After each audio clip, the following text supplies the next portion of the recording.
Story 1. After my surgery, my fiance chose a party with her male best friend. So I canceled the wedding, returned the ring, and kicked her out. 3 months later, she showed up sobbing. All right, guys, strap in for this disaster. I was injured in a work accident and had surgery. My fiance went out to party with her best friend while I was recovering. You want to ruin my night because you're insecure, she said. So I let her have the fun while I dismantled everything between us. Here's what went down. I'm 32 male, a lineman for the power company, been doing high voltage work for 8 years. Good money, decent benefits, but the job can bite you in the ass when you least expect it. 3 months ago, I found that out the hard way when a transformer housing gave way and I took a 15-foot fall onto concrete, shattered my left shoulder, fractured 3 ribs, and got a concussion that had me seeing double for 2 weeks. The fall happened during what should have been a routine maintenance call, simple swap out of a blown fuse. The weather was perfect, equipment checked out fine, but the mounting bracket was corroded worse than it looked. As soon as I put weight on it, the whole thing crumbled like a cookie. 15 feet doesn't sound like much until you're falling backwards with 40 pounds of gear strapped to your body. The safety harness caught me, but the sudden stop wrenched my shoulder so hard I heard it pop before I felt the pain. Landed hard on the concrete pad around the transformer, and everything went black for about 10 minutes. My crew chief Rick found me face down and barely conscious, mumbling about seeing 2 of everything. The guys later told me I kept asking if the fuse was installed, like my brain was stuck on autopilot even while I was basically concussed to hell. Rick said I looked like I'd been hit by a truck, blood coming from my ears, and my left arm hanging at this weird angle that made everyone's stomach turn. The workers' comp paperwork was a nightmare. 3 different doctors, 2 insurance adjusters, and some corporate safety inspector who kept asking if I'd followed proper protocols. Rick had my back through the whole process, making sure I didn't get railroaded by some desk jockey trying to blame worker error. Company's been cutting corners on equipment inspections, he told me privately. This accident's on them, not you. Paramedics said I was lucky the harness worked, or I'd be looking at broken bones everywhere. The ER doc was this older guy who'd seen plenty of construction accidents, and he didn't sugarcoat anything. Your shoulder's basically hamburger, he said, looking at the x-rays. We're talking about reconstructive surgery, months of physical therapy, and you might never get full range of motion back. The surgery took 4 hours. They had to rebuild the socket with pins and screws, and when I woke up, my whole upper body felt like it had been taken apart and reassembled by someone who'd lost the instruction manual. I'd been with my now ex-fiancée Roxy, 29 female, for 4 years, engaged for 8 months. Before my accident, things seemed good enough. I made good money as a journeyman lineman. She worked part-time doing social media for some yoga studio, making maybe $25,000 if she was lucky. When we moved in together 2 years ago, it made sense for me to handle the major bills since my credit didn't suck and I actually had steady income. I was pulling down about $85,000 a year with overtime while she was making rent money at best. Everything was in my name. The lease on our decent 2-bedroom apartment, utilities, her car payment on the Jeep Cherokee I co-signed for, cell phones, insurance, you name it. She contributed to groceries and handled her own shopping, which honestly wasn't much since I was basically funding her lifestyle. The Jeep alone was costing me $400 a month, but she needed reliable transportation for her part-time gig.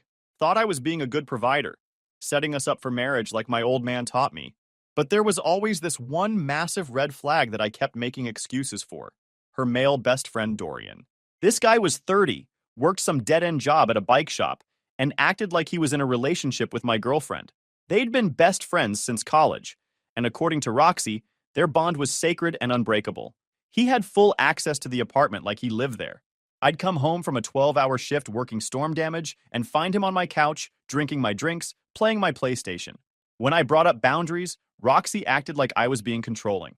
The bike shop where Dorian worked was one of those trendy places that charged $200 for basic tune-ups and acted like they were saving the environment by fixing rich people's weekend hobby bikes. He would constantly brag about being a cycling expert and alternative transportation advocate, but the dude drove a beat-up Honda Civic and only rode bikes when he was getting paid for it. My buddy Nate saw right through this setup from day one. He'd been warning me about Dorian since they first met. Dude's marking his territory, he told me after watching Dorian rearrange my living room furniture. Next thing you know, he'll be pissing on your couch to claim it. The dude was always there. Date nights? He would show up or call with some emergency. Trying to have a quiet weekend? He texting every hour or just walking in unannounced. I started feeling like a guest in my own place, but every time I said something, Roxy hit me with the "you're being insecure" speech. What really got under my skin was how he'd make himself at home with my stuff. I'd buy a case of good drinks, come home the next day, and half of it would be gone because Dorian had stopped by to hang out with Roxy. My PlayStation controller started showing wear from his gaming sessions. Even my Netflix recommendations got screwed up because he was constantly watching his weird indie documentaries and foreign films on my account. Here's what really screwed with my head. Whenever we had any disagreement, she'd immediately call him for backup. Mid-conversation, she'd literally say, "Hold on, I need to ask Dorian what he thinks." Not her sister, not her mom, Dorian. Always Dorian. When we were picking out engagement rings, he came along to help Roxy choose something she'd love. When we looked at wedding venues, guess who tagged along with opinions about what would make the day perfect for Roxy? The guy was basically planning my wedding with my fiancé, while I paid for everything. My buddies at work noticed it too. They'd ask why I let some other dude have so much access to my woman, but I kept telling myself I was being the mature, secure boyfriend. Rick would just shake his head and say, "Brother, you're being way too cool about this situation." Nate was more direct about it. "You're paying this chick's bills so she can play house with another dude," he said during one of our poker nights. "That's not being secure. That's being a sponsor." Yeah, I was just being a heroic idiot. The warning signs were all there. But I loved her and thought marriage would naturally shift her priorities. That was my first mistake. After my accident, I was about to learn just how wrong I was. 6 weeks post-surgery, and I was still pretty messed up. Couldn't lift anything over 10 pounds, needed help getting dressed, and the pain meds made everything foggy. The doctor said full recovery would take 3 to 4 months minimum, possibly longer, if I didn't follow orders and rest. The power company had me on workers' comp, so money wasn't an immediate issue, but being stuck at home unable to work was driving me crazy. I'm not the type to sit around watching daytime TV and feeling sorry for myself. The workers' comp covered about 2/3 of my regular pay, which was still enough to handle all our bills. But it felt weird not having that steady paycheck routine. The physical therapy was brutal. 3 times a week, some sadistic therapist named Derek would put me through exercises that felt like medieval torture. Simple stuff like lifting my arm above my head became these massive challenges that left me exhausted and frustrated. Derek kept saying, "Pain is just weakness leaving the body," but mostly it just felt like pain being a dick about staying put. "We're rebuilding you from scratch," he'd say, while manipulating my arm in ways that made me see colors. The exercises had names like wall crawls and pendulum swings that sounded harmless, but felt like someone was torturing me with medieval tools. My crew at work was good, though. They'd rotate stopping by with food, drinks, and updates on who was screwing up what job sites. Rick, my crew chief, brought a case and told me straight up, "Take your time, man. We've all seen guys rush back too early and end up twice as messed up. The job will be here when you're ready." But here's where Roxy's true character started showing. Before my accident, she was at least somewhat attentive, made dinner sometimes, watched movies with me, acted like she wanted to be there. But during my recovery, it was like I became this inconvenient burden she had to deal with. She'd complain about having to pick up prescriptions, sigh dramatically when I asked for help with basic stuff like changing bandages, and spent most of her time texting Dorian. Meanwhile, Dorian was over constantly, supposedly helping, but really just hanging out while I sat there like a broken spectator in my own life. The prescription runs became this huge drama every time. She'd act like driving to CVS was some massive inconvenience, even though she barely worked and had nothing else going on. "I have to go all the way across town," she'd complain about a pharmacy that was literally 10 minutes away. The breaking point came when I overheard her on the phone with her friend one afternoon. I was napping in the bedroom and woke up to her voice in the living room. "I know, it's so hard. He's so needy right now, and I can barely do anything fun. I feel like I'm stuck here playing nurse." Playing nurse. To her injured fiancé who got hurt working to support both of us. She was treating my recovery like babysitting a difficult child, instead of caring for the man she was supposed to marry. That's when my buddy Nate started coming around more. "Dude," he said one afternoon while Roxy was out running errands, "your girlfriend's treating you like a freaking houseplant. At least plants get watered regularly." Nate's the kind of friend who'll tell you your haircut looks stupid and help you move a couch on the same day. He'd been watching the Dorian situation from the beginning, making comments I'd ignored because I thought I was being mature. Now, with me laid up and Roxy showing her true colors, Nate wasn't holding back anymore. The real game changer came 3 weeks into my recovery when my big sister Haley showed up unannounced. She lives in Denver, works in tech sales, and apparently Nate had called her when he realized how bad things were getting. "Holy shit, you look terrible," was the first thing she said, walking into our apartment like she owned the place. Dorian was there naturally, playing my PlayStation while I struggled to open a water bottle one-handed. Haley took one look at the situation, and her expression went dark. Haley's got this presence that makes grown men in boardrooms second-guess themselves, and seeing her unleash that energy on Dorian was like watching a shark notice blood in the water. "Let me get this straight," she said, dropping her suitcase and staring Dorian down. "My brother is 6 weeks out from surgery, can barely use his left arm, and you're here playing video games?" Dorian mumbled something about helping out, but Haley wasn't having it. Helping out? By occupying his gaming system and drinking his stuff? That's not helping. That's freeloading with extra steps. When Roxy walked in an hour later, Haley was in the kitchen making actual food, while I sat at the table actually being taken care of properly for the first time in weeks. "Oh," Roxy said, clearly not expecting to see Haley. "I didn't know you were coming." "Yeah, funny how that works," Haley replied, without looking up from the stove. "When your fiancé gets seriously injured, and you're too busy playing house with Bike Shop Boy to mention it to his family." Haley stayed for a week. She cooked, helped with my physical therapy exercises, told Dorian to get lost every time he showed up, and generally reminded me what it felt like to have someone actually give a damn about my well-being. What happened next would be the final test, and having Haley there to witness it was perfect. Friday started normal enough. Roxy was actually being somewhat helpful, made coffee, helped me shower without too much attitude, even seemed like she was in a decent mood. I thought maybe Haley's presence had reminded her how to act like a decent human being. Around 2 p.m., I was feeling more sore than usual, and asked if Roxy could grab my pain meds from the bedroom. That's when the mask started slipping. "Can't you get them yourself?" she said, not even looking up from her phone. "I'm trying to get ready." Haley, who was reading on the couch, looked up slowly. "Get ready for what?" "It's 2 p.m. A concert. I'm going with Dorian." "Interesting." Around 4 p.m., Dorian showed up. I'm sitting on the couch in sweatpants with my arm in a sling, watching another man get ready for a night out with my fiancé in my own bathroom. At 5 p.m., they're both dressed and ready to leave, looking like they're going on a date. That's when Roxy dropped the real bomb. "Actually," she said, suddenly not making eye contact with me, "we were thinking of getting a hotel downtown after the show. It'll be really late and it's easier than trying to get back here." The silence in the room was deafening. Haley slowly turned to look at me, then at Roxy, then back at me. "She just told you she's spending the night in a hotel with another man while you're 6 weeks out from surgery and can barely lift your arm," Haley said, her voice deadly calm. "Am I understanding this correctly?" "Haley, stay out of this," Roxy said. "Stay out of this? Your fiancé's sister should stay out of you abandoning him for a sleepover with your side piece? That's rich." I looked at Roxy, waiting for her to realize what she'd just said, to show some concern for the man she was supposed to marry. "Look, I know you're still recovering, but I can't let Dorian down. He's been planning this for months and already booked the room. It's just one night." "It's okay. Have fun," I said coldly. "Good," Roxy said, grabbing her overnight bag. "I'm glad you're not going to be dramatic about this." They left together, laughing about something as the door closed behind them. Haley stared at the closed door for a long moment, then turned to me. "That," she said, "was the most disrespectful thing I've ever witnessed. Please tell me you're not actually going to sit and—" "Haley, don't worry. I'm handling this."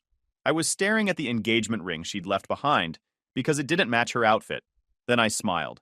Everything was about to change, and for the first time in months, I was ready for it. Nate showed up 30 minutes later, took one look at Haley's expression, and immediately knew shit was about to get real. "Your sister looks like she's about to commit murder," he said to me. "I'm assuming Princess finally showed her true colors?" "She's spending the night in a hotel with Dorian while Milo can barely lift his arm," Haley said flatly. "So yeah, I want to murder someone." Nate grinned like Christmas morning. "Finally. I've been waiting months for this conversation. Haley, I like you. The feeling's mutual. Now how fast can we destroy this cheating bitch?" I've never loved my sister more than in that moment. We started with documentation. Nate took photos of everything in the apartment while Haley made lists and pulled receipts. I keep records of everything, so we had purchase dates and amounts for basically every major item in the place. "Holy shit," Nate said, flipping through receipts. "You bought literally everything in this place. What did Princess contribute?" "Her sparkling personality. Mostly complaints and STD risk," Haley added, which made Nate snort. Haley was ruthless in a way that impressed even Nate. She'd worked in corporate sales for years and knew how to systematically dismantle someone's life with paperwork and phone calls. Watching her work was like seeing a master craftsman use the perfect tool for every job. I started with the passwords. Netflix, Hulu, Spotify, Amazon Prime, all of it. I had Haley change everything. Streaming services, social media accounts, online banking, even the damn Wi-Fi password. While she handled the digital scorched earth campaign, Nate and I focused on the physical stuff. The apartment lease was the big move. Since it was solely in my name, I had options. Nate pulled out his phone and called his cousin Danny, who worked in property management. Yeah, I need you to walk me through tenant eviction procedures. Hypothetically speaking, if someone wanted to remove an unauthorized occupant, the conversation was educational. Turned out that since Roxy wasn't on the lease and hadn't established legal tenancy, no official mail, no utility bills in her name, she was basically a guest who'd overstayed her welcome. This eviction notice is a work of art, Haley said, reading over the legal document we'd drafted. Professional, thorough, and absolutely devastating. She's going to lose her mind. The real masterpiece was canceling the wedding. Haley took point on this, using her corporate experience to negotiate with vendors. I explained the situation professionally, she reported after an hour of phone calls. Most of them were surprisingly sympathetic. Apparently, brides abandoning injured grooms isn't common enough to be jaded about. We managed to recover almost $18,000 in deposits and payments. Haley documented everything for the demand letter she was already planning. The venue was surprisingly cool about it. The manager actually said, "Son, I've been doing this for 20 years, and I can spot a disaster wedding from a mile away.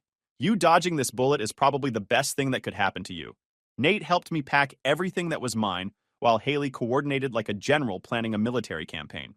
"Oh, look, she left her engagement ring," Nate said, finding it on the dresser. "Guess it didn't match her hotel outfit." "Pack it," I said. "That's going back, along with a bill for everything else." Nate loaded all of Roxy's stuff while Haley called a locksmith. "This is the most fun I've had since college," Haley said as we tested the new locks. But she had one more surprise that made my jaw drop. "I took the liberty of documenting Dorian's bike shop employment through public records," she said, showing us her laptop screen. "Turns out he makes about $28,000 a year and has 2 kids with 2 different women he doesn't pay child support for." "How the hell did you find that out?" Nate asked. "LinkedIn, Facebook, a little creative Googling, and courthouse records. Your girlfriend's soulmate is a deadbeat dad who can't hold down a real job. This should be interesting when reality hits." The child support information was gold. 2 different cases in family court, both showing Dorian consistently behind on payments.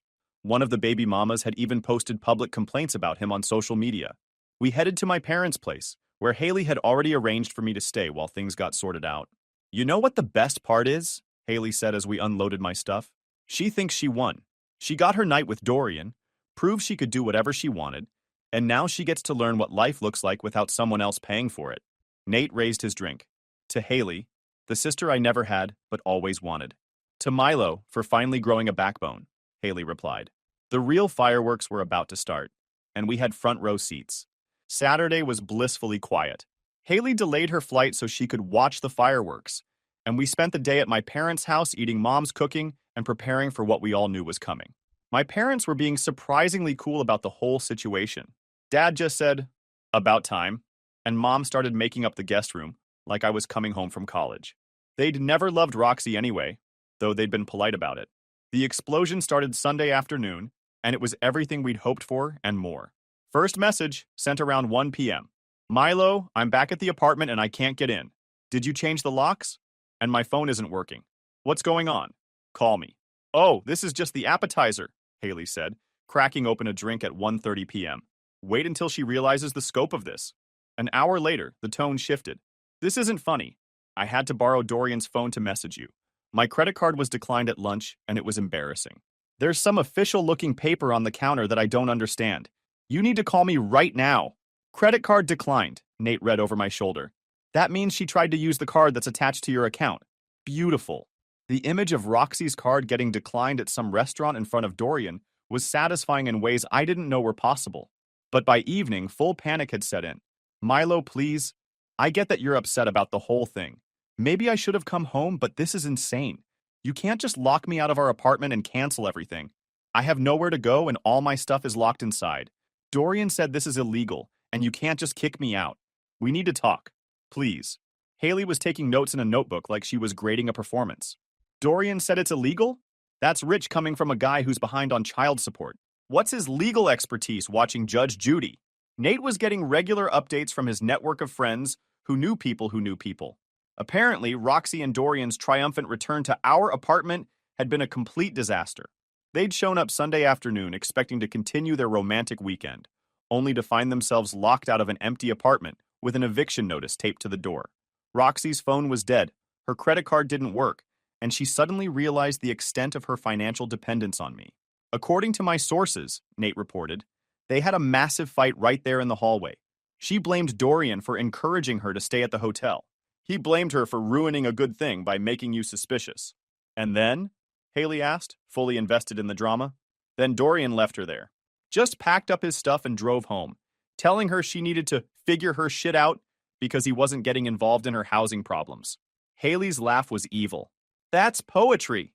The same guy who'd been all over social media posting about their true friendship couldn't handle one afternoon of actual problems. Monday brought a new player into the drama. Rebecca, Roxy's toxic friend. She sent me a series of nasty texts calling me controlling, manipulative, and psychologically abusive. Haley read them and immediately pulled out her phone. Oh, hell no. Nobody talks to my brother like that. Wait, what are you doing? I'm teaching this bitch some manners. Haley's response to Rebecca was surgical. Hi, Rebecca. This is Milo's sister. I was there when your friend abandoned her injured fiancé for a hotel room with another man. Since you seem confused about who the victim is here, let me clarify. It's not the cheater. Maybe focus on helping your friend find a job instead of texting her ex. XOXO. Rebecca went silent after that, but the drama was just getting started. Thursday evening, I was at my parents' house helping Dad fix their garbage disposal when we heard screaming from the front yard. Through the window, we could see Roxy marching up the driveway like she was leading a one-woman army. Milo! She screamed, pounding on the front door. I know you're in there. You can't just destroy my life and hide. Haley opened the door. Oh, look who decided to show up. You bitch! Roxy snapped. It's all because of you. Watch your tongue before I pull it out of your head. Where's Milo? Tell him to get out right now. Nah, he's good. She started screaming, calling me every name in the book, and Dad had to threaten to call the police before she finally left. The next morning brought messages from Dorian that were pure comedy gold, trying to defend Roxy and calling me insecure. I simply replied, she's yours now. Congrats. He never responded, but Roxy's parents were a different story. Her dad Tom actually called to apologize for his daughter's behavior, while her mom Linda tried to make excuses. Tom shut her down hard. Linda, our daughter abandoned her injured fiancé for another man. End of discussion. 2 weeks later, Roxy was apparently doubling down on her choices in the most public way possible.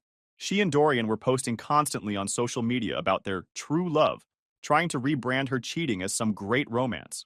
The posts were getting more desperate by the day. Finally found my soulmate captions with forced smiles. True love conquers all bullshit over photos that looked increasingly staged. Even their friends were starting to comment with confused reactions and side-eye emojis. The social media campaign backfired spectacularly. Family and friends could see right through the performance, especially when her own dad commented, interesting timing for true love, right after abandoning your injured fiancé. Meanwhile, Nate had his own revenge brewing, and it was diabolical. Yo, Milo, remember how Dorian used to use your PlayStation all the time? He asked with a grin that made me nervous. Yeah, why? Well, I may have done something while we were packing up your stuff. He pulled out his phone, showing me screenshots. I logged into your PSN account on his profile and bought about $800 worth of games and DLC. Nate, what the hell? Relax. I used her credit card information that was saved on your account. He'd used her saved credit card information to buy about $800 worth of games and subscriptions for Dorian's gaming accounts, charges that would keep hitting her for months until she figured out how to stop them. You're evil, I said, but I was laughing. I prefer creative. Meanwhile, my life was actually getting back on track. The shoulder was healing faster than the doctors predicted. Derek, my physical therapist, was impressed with my progress and started pushing me harder. Most guys your age would still be whining about lifting a coffee cup, he said during one session. You're ready to get back to real work. By week 10, I was cleared for light duty. Rick called me personally with the news that a desk job had opened up in dispatch. Same pay, easier hours, and I could transition back to field work once I was fully cleared. The dispatch work was actually perfect for where I was mentally. I got to coordinate crews, handle emergency calls, and basically be the guy who kept everyone else from screwing up their jobs. It felt good being useful again, even if I wasn't climbing towers. House hunting became my new obsession. After years of renting and basically subsidizing someone else's lifestyle, the idea of building actual equity was intoxicating. My credit was solid, I had decent savings, and the real estate market was finally showing some properties in my range. It was a 1,200 square foot ranch in a decent neighborhood, built in the 80s but well maintained. 2 bedrooms, garage, small yard, and most importantly, mine. Every payment went towards something I actually owned instead of funding someone else's lifestyle. Nate helped me move in and immediately claimed the second bedroom as his crash pad for when his girlfriend kicked him out.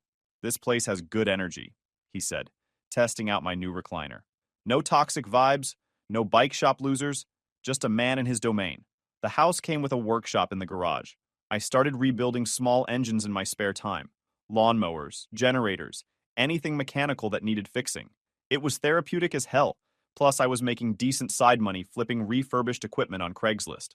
The dating situation sorted itself out naturally, too. I wasn't actively looking, but when you're suddenly not attached to drama and actually have your life together, people notice. There was Lisa, who lived 3 streets over. We met at the hardware store when she was trying to figure out why her generator wouldn't start. I fixed it in her driveway in about 10 minutes, and she insisted on buying me dinner as payment. We dated casually for about a month.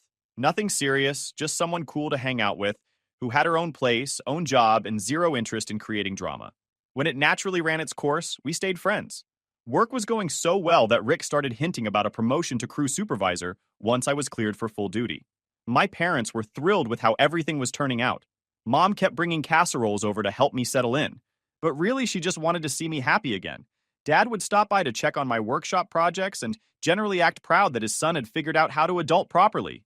Without constant relationship drama and someone else's problems to worry about, I was sleeping through the night for the first time in years. The only reminders of the Roxy situation were the occasional updates from mutual friends. Apparently, she and Dorian were having money problems, fighting constantly, and their social media presence had gone from desperate to non-existent. "She asked Rebecca about you last week," Haley reported during one of our Sunday phone calls. "Wanted to know if you were dating anyone." What did Rebecca tell her? That it was none of her business and maybe she should focus on her own train wreck instead of stalking her ex. By month 3, life had settled into this comfortable routine that I hadn't realized I'd been missing. Work, house projects, weekend barbecues with actual friends, and zero tolerance for bullshit from anyone. That's when the universe decided to remind me that some stories don't end cleanly. I was at my new place when she showed up unannounced on a Tuesday evening.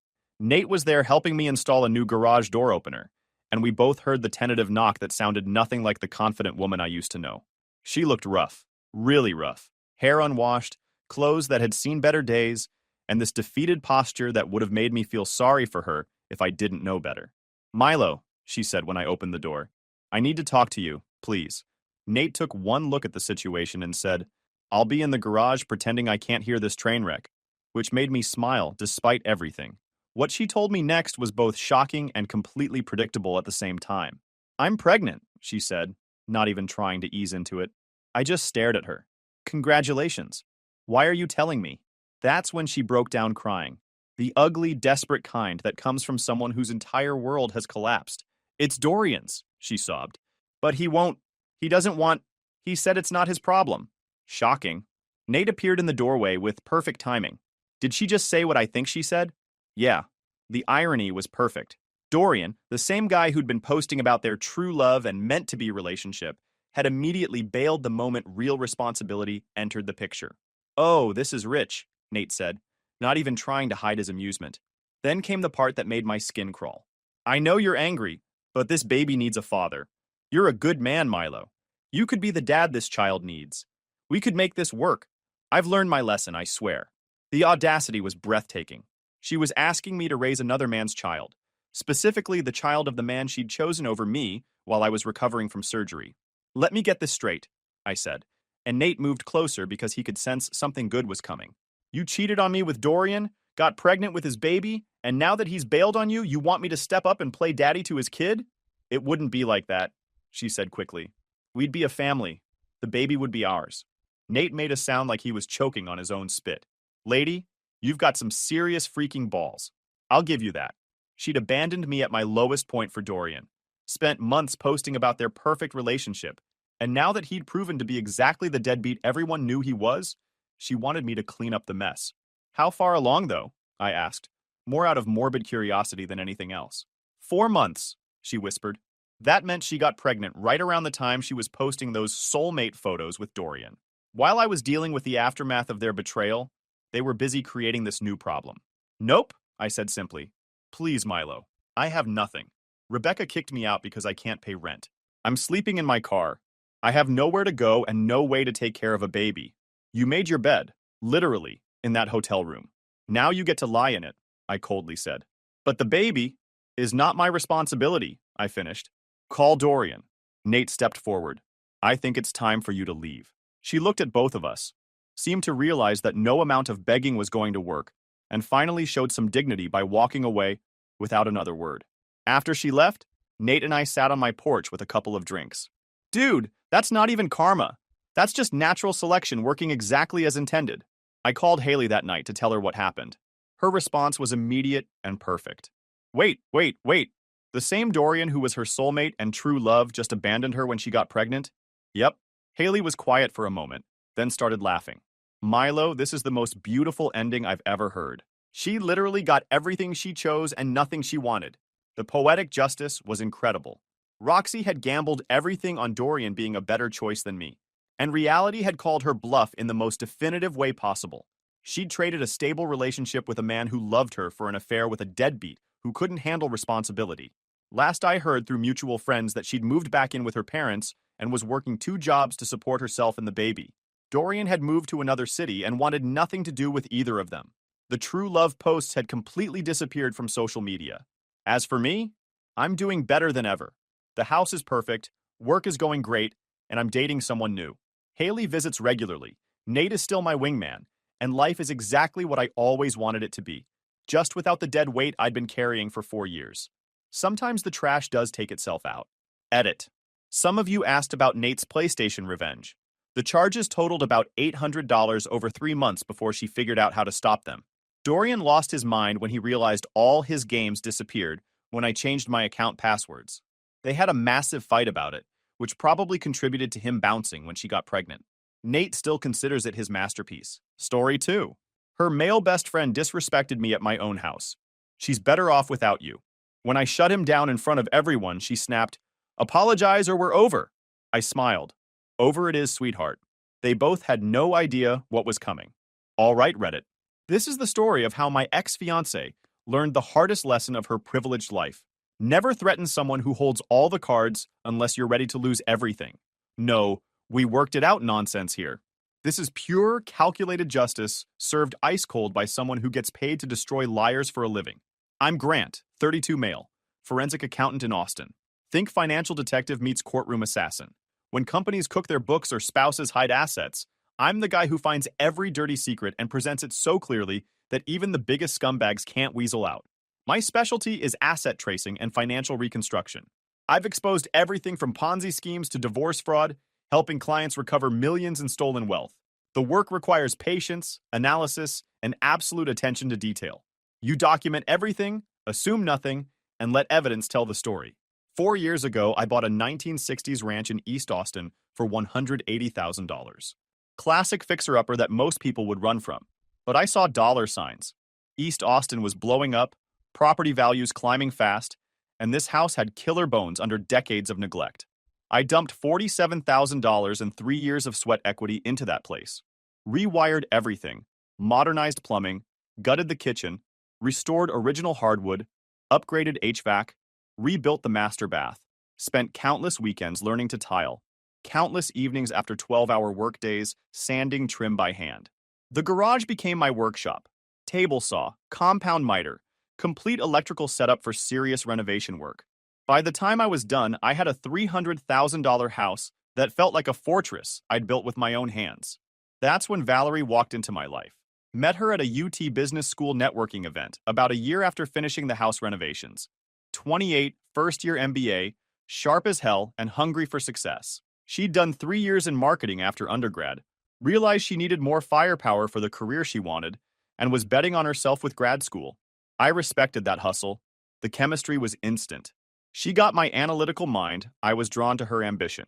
Our conversations had substance, goals, values, the kind of real talk that separates grown-ups from college kids still figuring things out. She was studying finance concentration and claimed she wanted to understand how wealth really worked.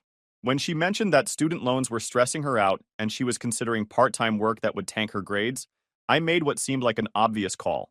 Focus on school, I told her. I've got this. So I started cutting checks to UT's Bursar office. $52,000 per year in tuition and fees. Not pocket change, but I was pulling serious money and believed we were building something together. Investment in her future meant investment in our future, right? Famous final words. Anyways, 8 months in, her 2003 Camry started dying. Burning oil, transmission slipping, $2,800 repair estimate on a car worth maybe $3,500. Instead of throwing good money after bad, I took her to Honda's certified pre-owned lot. Picked out a reliable 2019 Accord with 28,000 miles. Leather interior, advanced safety package. $16,200 out the door. Title in my name. Insurance through my policy for efficiency. I'll pay you back once I graduate and land a good job, she promised. I believed her. More than that, I didn't care. Partners handle business together. When her lease ended, moving in together was the logical next step. She contributed what she could, maybe $600 monthly for groceries and utilities, while I handled mortgage, property taxes, insurance, and most household expenses. Set up a joint checking account for shared costs, funded it $3,800 monthly. Clean system, zero drama about who paid what. I should have caught the subtle ownership creep in her language, though. Within 6 months, it was our house to friends, our car for errands, we're renovating the guest bath, when I was doing 100% of the work and paying 100% of the bills. Couples talk like that, so I didn't sweat it. But there was something in her tone. She'd casually mentioned to friends how successful we were, how we were building this amazing life, how we had such solid financial planning. Never mind that the financial planning was my spreadsheets, and the success came from my 60-hour weeks. In her mind, my wins were already half hers, just by association. But I'm patient. I learned to observe patterns before making judgments. You collect evidence, analyze behavior, and let people show you who they really are. I had no idea that Valerie's college best friend was about to hand me all the evidence I'd ever need. His name was Miles, and he was about to teach me the most valuable lesson of my adult life. The difference between investing in someone and getting played. Miles freaking Davidson. Even typing his name makes my eye twitch, but I tried to be fair initially. Valerie's ride or die from UT undergrad, who'd supposedly held her together during some dramatic breakup with a musician ex during their senior year. According to her, Miles was the hero who rebuilt her confidence and convinced her she deserved better. The guy called himself a creative director and brand photographer. His portfolio website was all moody coffee shop photos and exactly 3 paying clients. He drove a 2007 BMW convertible that lived at the mechanic, rented a $1,400 a month studio in South Austin, and always seemed between major projects. The first red flag should have been his reaction when Valerie introduced us. Instead of normal pleasantries, Miles immediately sized me up like competition, asking pointed questions about my work, my income potential, and my long-term vision for the relationship. He positioned himself as Valerie's protective advisor, someone who'd guide her away from men who weren't worthy. What he lacked in success, he made up for in audacity.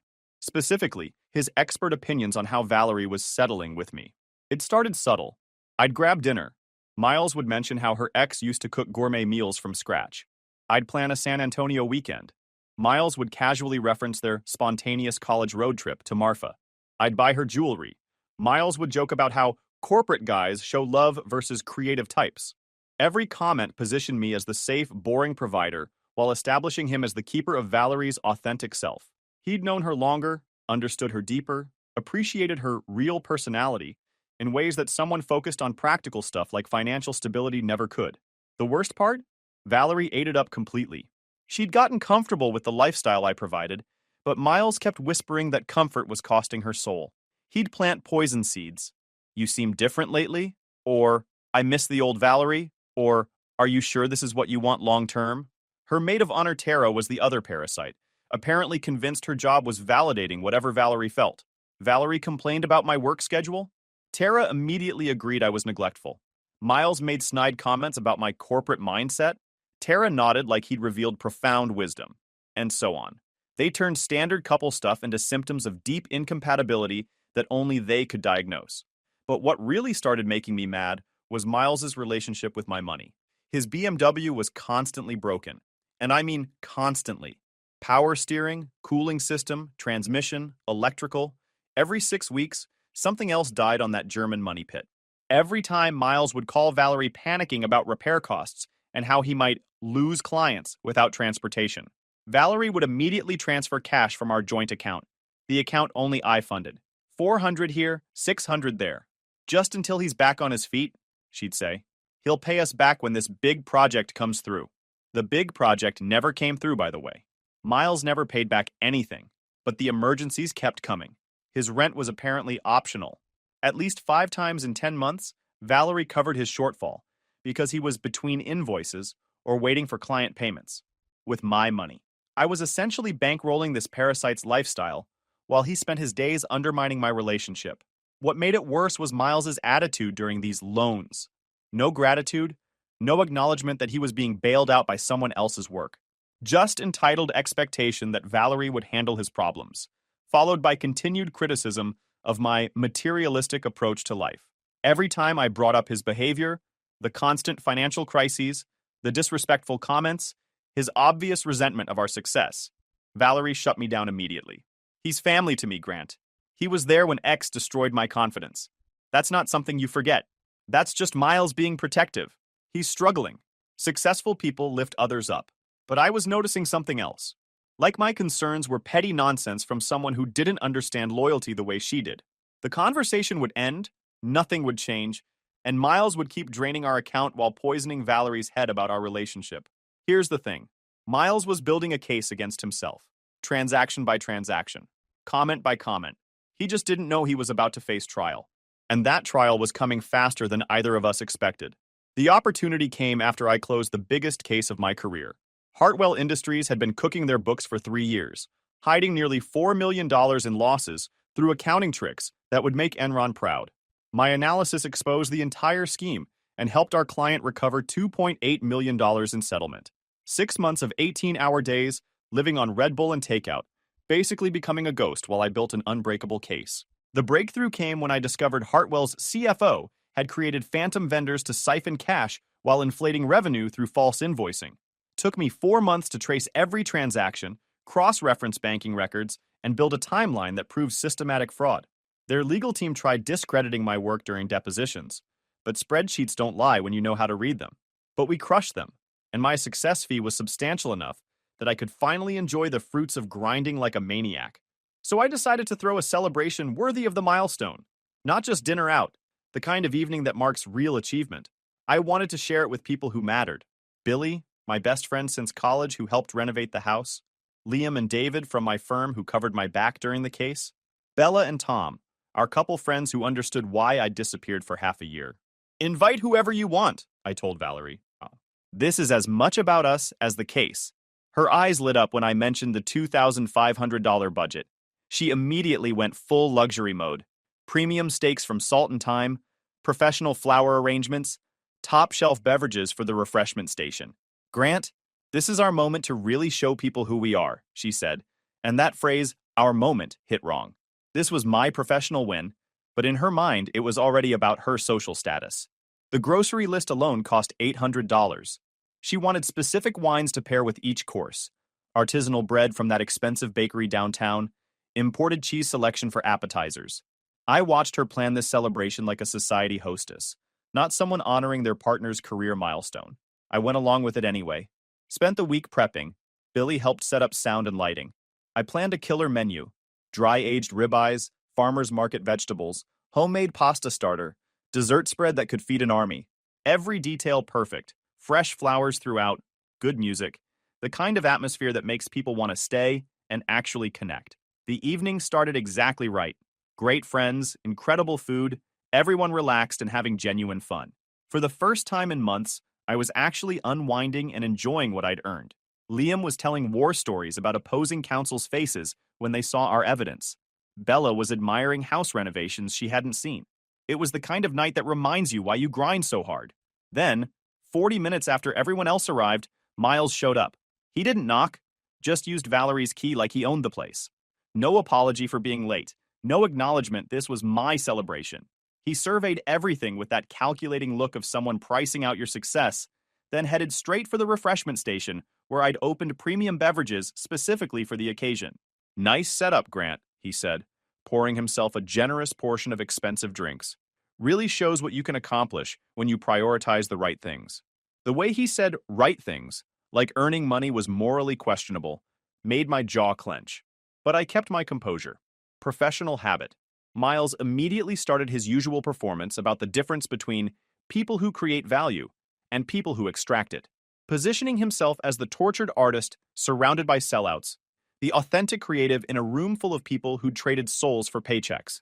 My friends were shooting him looks that could melt steel, but I stayed quiet and played gracious host.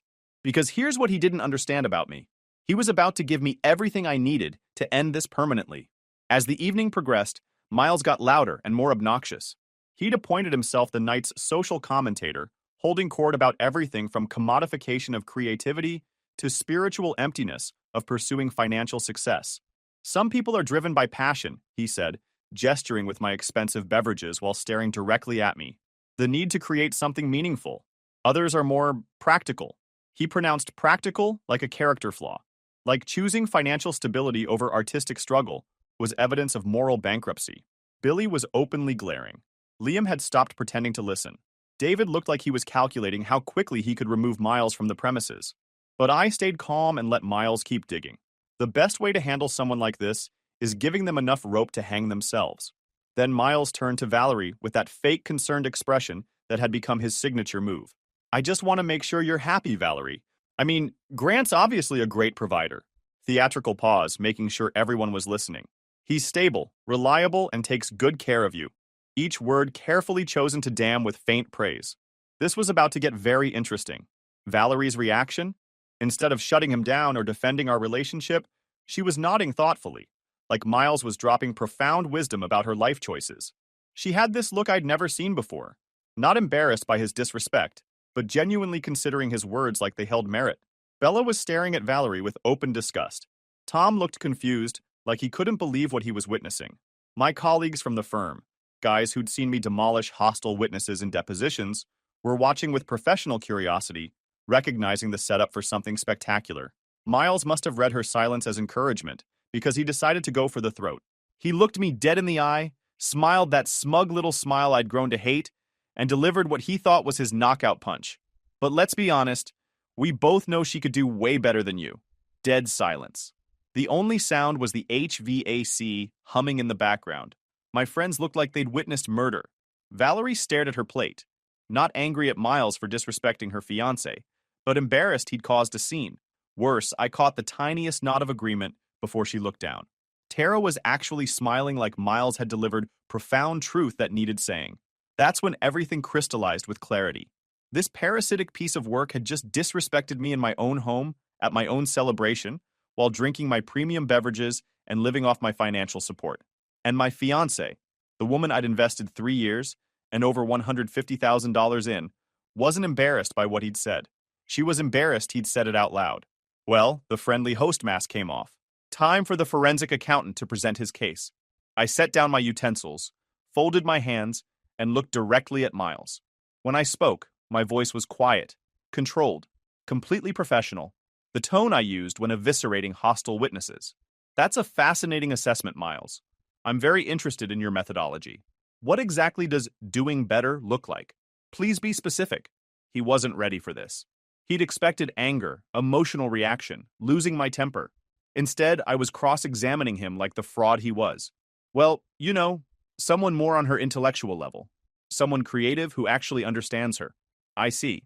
So the primary qualification is being creative, and I assume you see yourself fitting this description. Obviously, I understand Valerie better than anyone. I pulled out my phone and opened my banking app. Time for the evidence phase. Perfect.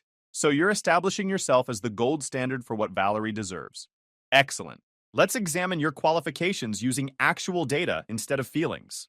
I felt the entire room's attention laser focus on me as I pulled up my account information, This was the moment I'd been unconsciously preparing for through months of watching this parasite drain my resources while undermining my relationship.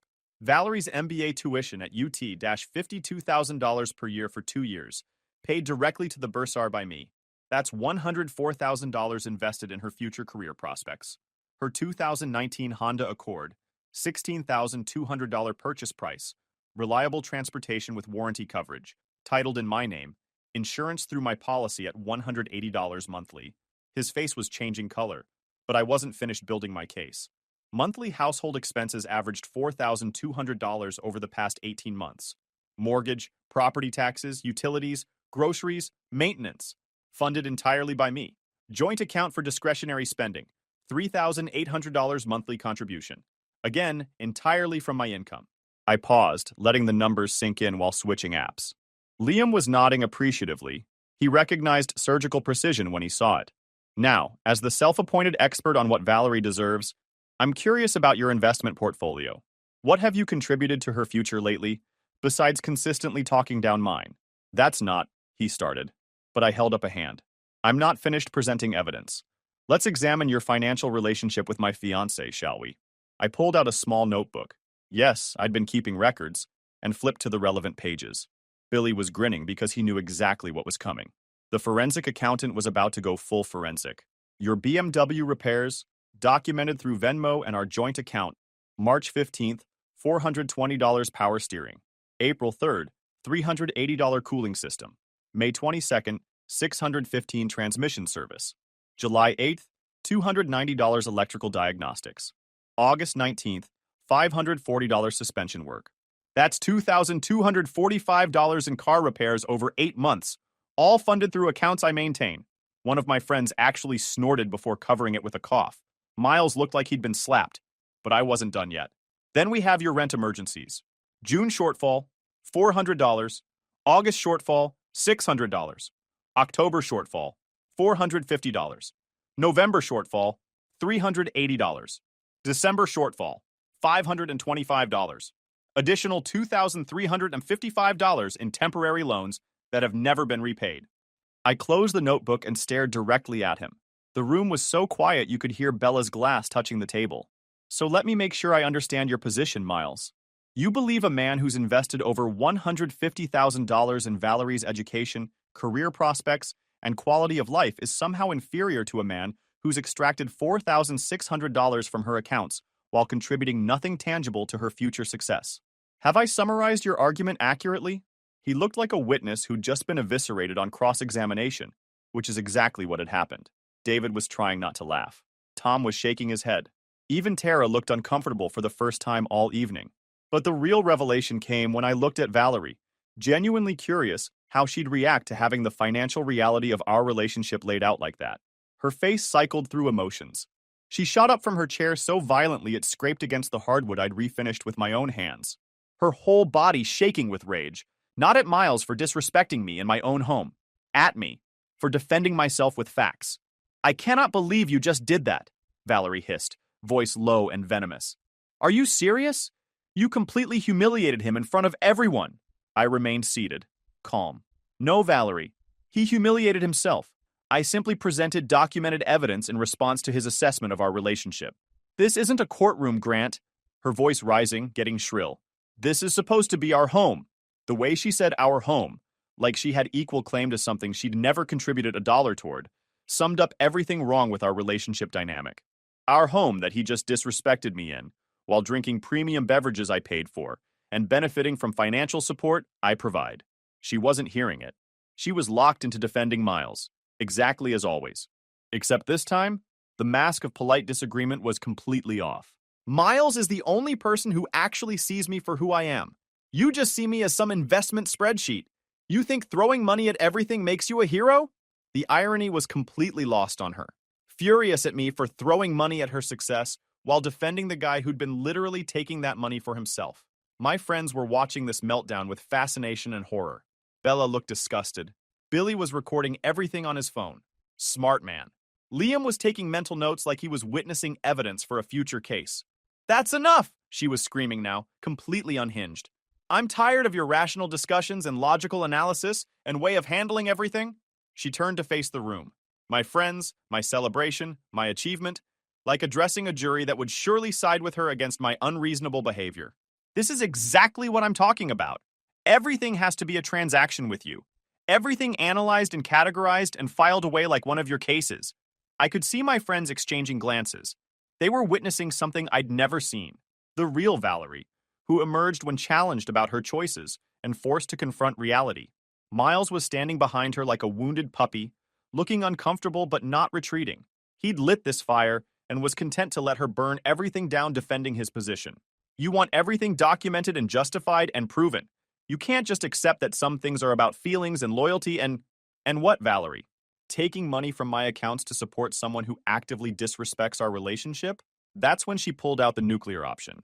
She straightened to full height, looked around ensuring everyone was watching, and delivered her ultimatum with supreme confidence of someone who'd never faced real consequences. I'm done with this BS. Grant, you apologize to Miles right now for what you just did, or we are over. Finished. Done. Her voice got louder with each word, building to some dramatic crescendo that would force me to capitulate. She actually smiled, delivering that final threat, convinced she just played her winning hand. The room held its breath. In that moment of absolute silence, I experienced the most clarifying moment of my adult life.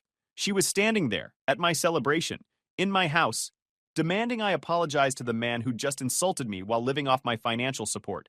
But more than that, she was so convinced of her own importance, so certain of her leverage, that she believed she could deliver an ultimatum and watch me fold like a weak hand. She thought I needed her more than she needed me. Well, she's dead wrong. The love I'd felt for her didn't just die in that moment, it was executed publicly in front of witnesses, replaced by something much colder and far more dangerous. Complete clarity about who she really was and what our relationship had actually been. I looked at her with the detachment I reserved for hostile witnesses and smiled. Not angry, not hurt, just amused by someone who'd fundamentally miscalculated their position. Then over it is, sweetheart. I stood up calmly, picked up my drink, and walked into the kitchen, leaving her standing in the silent dining room next to the man she'd chosen to defend. Behind me, I heard her gasp. Sharp, shocked intake, like she'd been physically struck. For the first time in our entire relationship, someone hadn't done exactly what Valerie wanted. Sounds of shuffling chairs and uncomfortable murmurs followed me into the kitchen, but I didn't look back. I was already mentally organizing the next phase, because when someone shows you who they really are and forces you to choose between self-respect and compliance, there's only one rational choice. She left with Miles that night. In her mind, she'd thrown down the ultimate challenge and was waiting for me to come crawling back with apologies and promises to never question her judgment again. She had no idea what was coming. For 3 weeks, I went full ghost mode. No calls, no texts, no responses to voicemails that started confident and demanding, but grew increasingly panicked as days passed. But I wasn't sulking or wallowing. I was working with the precision that made me lethal at my job. The first weekend, I packed every single thing Valerie owned. Not angrily, not vindictively, just efficiently, like closing a case file. Clothes, books, toiletries, pictures, decorative items, kitchen gadgets. Everything went into clearly labeled boxes, stacked neatly in the spare room and photographed for documentation. Billy came over Saturday to help change locks and reset security codes. $340 in 2 hours. Best money I'd ever spent. While the locksmith worked, I began making calls that would fundamentally alter Valerie's trajectory. Call number 1, UT's bursar office. Explained that due to personal circumstances, I'd no longer be making tuition payments for Valerie, effective immediately. Her spring semester payment, $26,000, was due in 18 days. They noted the change and mentioned failure to pay would result in automatic withdrawal and academic hold. Call number 2, my firm's managing partner. Explained conflict of interest and requested Valerie's removal from our summer internship program. The $28 per hour position with potential full-time offer was reassigned within 48 hours. Call number 3, insurance company. Removed Valerie from my auto policy immediately. Wouldn't affect her driving the Honda yet, but would complicate her life when she tried getting coverage. The final call, credit card company. Removed Valerie as authorized user, requested physical cards deactivated. I also contacted my attorney to draft formal documentation terminating our cohabitation agreement and establishing clear ownership of all jointly held assets. Every transaction, every payment, every investment needed an official record for potential legal challenges. Then I composed one text. Engagement ring return requested within 10 calendar days. Followed with formal letter via certified mail, because documentation matters when dismantling someone's lifestyle. Finally, I reclaimed my Honda Accord. Title in my name, payments from my account. Valerie no longer insured. Found it at Miles's complex and had it towed to my driveway. Perfectly legal, completely justified. But Valerie wasn't going quietly. The voicemail started day 2, and I saved every single one for potential evidence. Day 2. Grant, this is ridiculous. You're acting like a child. Call me back so we can handle this like adults. Day 4. You can't just steal my car. That's my car. I have places to be. Call me immediately. Day 7. Grant, the bursar's office called. There has to be some mistake. They're saying my tuition payment was canceled. Call me right now. Day 10. This is insane. You're destroying my life over nothing. Nothing. Call me or I'm coming over. Day 12. Please, Grant. I know you're hurt, but we can work this out. I know you love me. Don't throw away 3 years over one stupid fight. Day 16. I'm coming to get my things. You can't keep them hostage. The progression from entitled demands to desperate bargaining was textbook. I'd seen it before when cornering financial fraudsters. First denial, then anger, then panic as reality set in. Every dollar I'd spent on Valerie was predicated on our partnership and shared future. She'd taken a sledgehammer to that partnership, so financial support stopped. Simple cause and effect. But she had lived her entire adult life in a world where consequences were things that happened to other people. She was about to learn this was no longer the case. Exactly 3 weeks after the dinner party, my security system alerted someone at the front door. I pulled up the camera feed, and there she was. Valerie, looking haggard and panicked as her key refused to work in the new lock. She rang the bell. I took my time answering, because I wanted her to experience the full weight of what over actually meant. I opened the door but kept the security chain engaged. She looked terrible. Righteous anger replaced by desperation, and several nights of poor sleep. But underneath the panic, I could still see that familiar entitlement burning in her eyes. Grant, we need to talk. Nope, we really don't. You made your choice 3 weeks ago. You demanded I apologize to your friend or end our engagement. I chose to end it. Conversation's over. You can't throw away 3 years over one fight. It wasn't a fight. You gave me an ultimatum, I accepted your terms. That's what over means. I could see panic setting in as she realized I wasn't bluffing or playing games for her attention. This was real and permanent. But what about school? The internship? Everything we planned? What about it? Your spring tuition was due 3 days ago. I assume you and Miles figured out alternative funding since he's so much better for you. Color drained from her face completely. You didn't pay it? Why would I? You ended our engagement. My investment in your future ended with it. Grant, you can't do this to me. I'm not doing anything to you. I'm simply no longer doing things for you. There's a difference. You made a choice. Choices have consequences. You're about to learn what those look like. I started closing the door, but she stuck her foot in the gap. What about my stuff? Boxed and ready for pickup. Coordinate with Billy to collect it. His number hasn't changed. Don't contact me directly again. That's when she completely lost what remained of her composure. She started screaming. Not crying, but screaming with pure rage. This is insane! You're destroying my life because your ego got bruised! I opened the door wider and looked at her calmly. She was spiraling, and I wanted to see exactly how far down she'd go. You think you can cut me off like I'm nothing? Like 3 years means nothing? I deserve better than this. You're absolutely right, I said quietly. You do deserve this. That's when she went nuclear, screaming obscenities loud enough for the entire neighborhood to hear. She tried pushing past me into the house, stumbling when I stepped back. This is my house, too. I live here. You can't lock me out. You lived here. Past tense. You never owned anything here, never paid for anything here, and forfeited your right to be here when you chose Miles over me. She completely broke down. Not with sadness, but with entitled rage of someone who'd never been denied anything. I'll sue you. I'll get a lawyer. I'll take everything. I actually laughed, which pushed her over the edge completely. With what money? Sue me for what? Ending financial support after you ended our engagement? Good luck finding a lawyer who'll take that case. She made one final attempt to force entry before giving up and storming off to her Uber. But she wasn't done. Over the next 6 weeks, she tried everything. Sent mutual friends to reason with me about destroying an innocent woman's future. Had Tara call crying about how I was being cruel and vindictive. Even had Miles call, Miles, to tell me I was unreasonable. and Valerie made a mistake but didn't deserve this. She showed up at my office twice, both times resulting in security escorts and incident reports. Tried following me in the parking garage until I called police. Sucks to suck, but each escalation made things worse for her.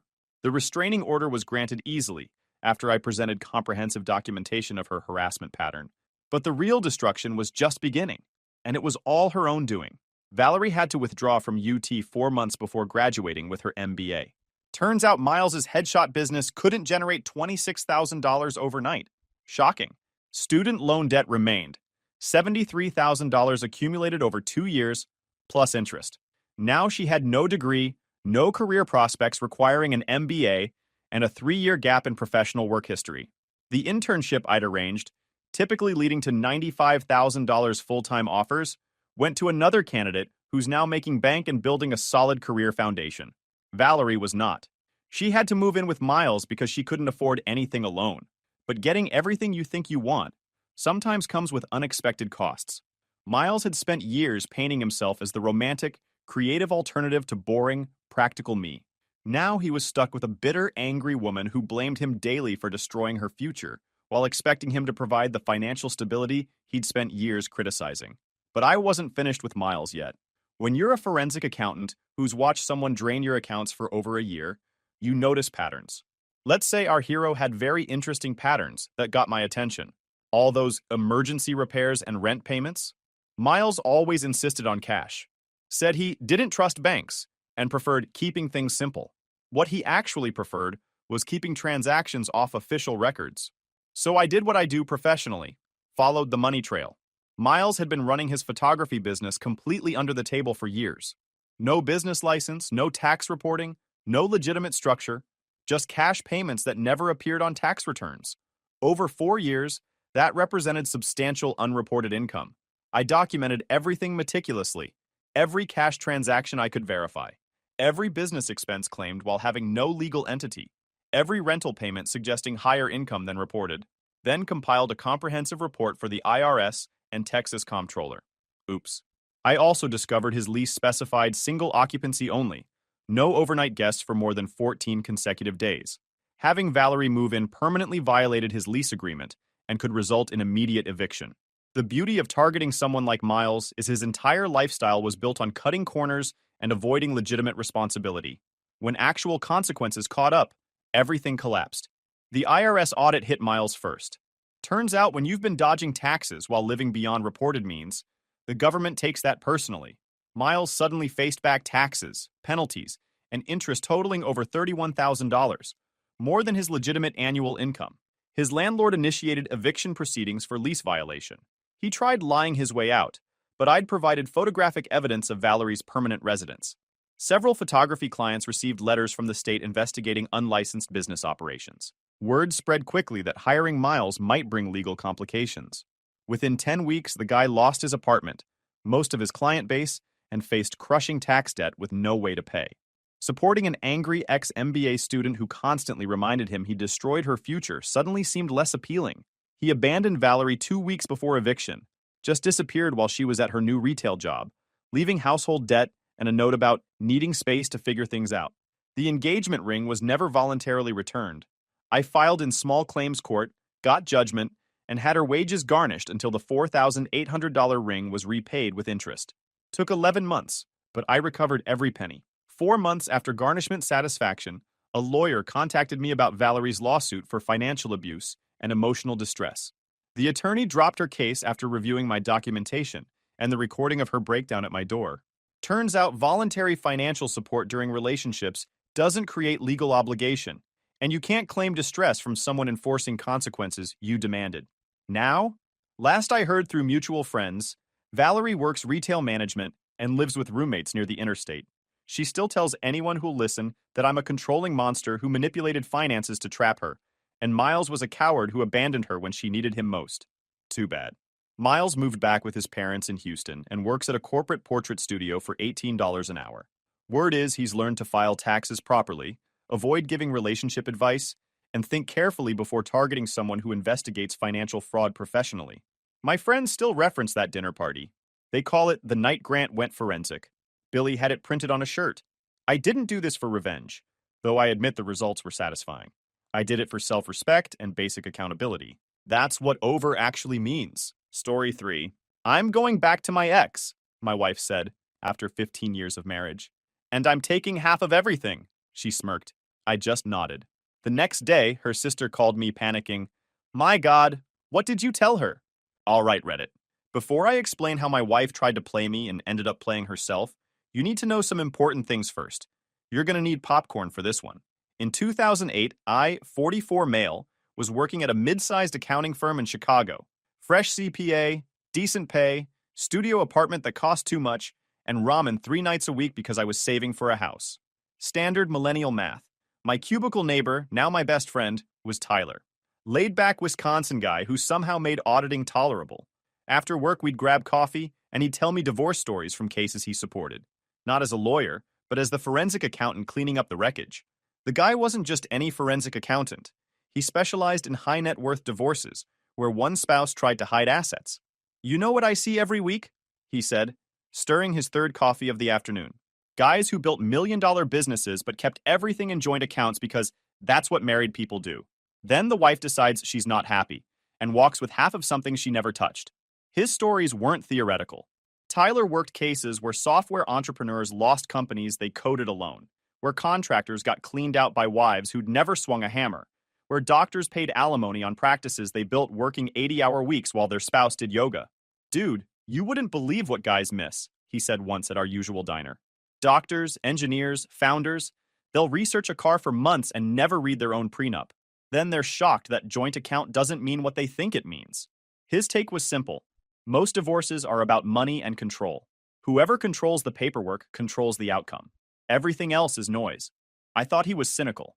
Then I worked a few divorce asset cases myself and realized he was just accurate. The same year, my older brother Aaron got wrecked. He'd built a contracting business from nothing, owned 3 rentals, had his life dialed in.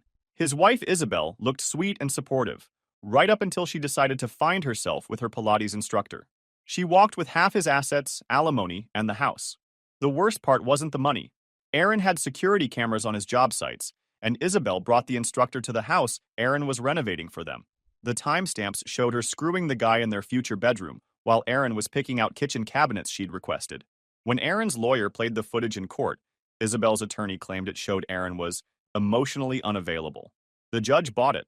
Aaron lived in his office for 6 months. Isabel moved the instructor into the home Aaron built and posted Facebook photos about their new beginning. I trusted her completely, he told me, while we carried boxes out of the house he paid for. Never thought I needed protection from my own wife. That night, Tyler and I made a pact, the Never Again Protocol. If either of us ever got married, we'd help the other build a real financial structure. Because we'd seen too many good men blindsided by people they thought they knew. 3 years later, I met Maya at a company holiday party. Gorgeous, funny, and actually impressed that I liked my boring accountant job. We clicked hard, but I also remembered Aaron in that empty office. And I remembered Tyler's files full of guys who assumed fair would save them. So while I fell for Maya, I built protection. Not because I didn't trust her, because I learned that trust and preparation aren't opposites. Tyler helped me design it like a corporate tax strategy. Layers of entities, clear documentation, separation between personal and business assets. I kept most income and assets in accounts under my name, used entities for investment properties, and had her sign standard-looking planning documents that clearly defined separate ownership of premarital and earned assets. All legal, all clean, mostly invisible unless you knew where to look. Tyler insisted on one rule. Every signature needs a witness and a reason that isn't because I'm paranoid. Make it about taxes, estate planning, liability protection, never about divorce prep. For 12 years, those documents sat like smoke detectors, quiet but ready. Turns out, I actually needed them. After 15 years of marriage, when I thought I was building something real with Maya. Tuesday night anniversary, 15 years in. We're at the downtown Italian spot where we had our 3rd date back when Maya called my money planning cute and responsible, instead of boring and controlling. She's wearing the blue dress I bought her 2 years ago. I'm thinking maybe we hit that dessert place after. Maybe have a real conversation for once. Then she drops it. No warm-up. No, we need to talk. She stabs the moment between bites of risotto she spent 10 minutes complaining about because the server brought it too quickly. Evan, I need to tell you something important. I looked at her and nodded so she continued.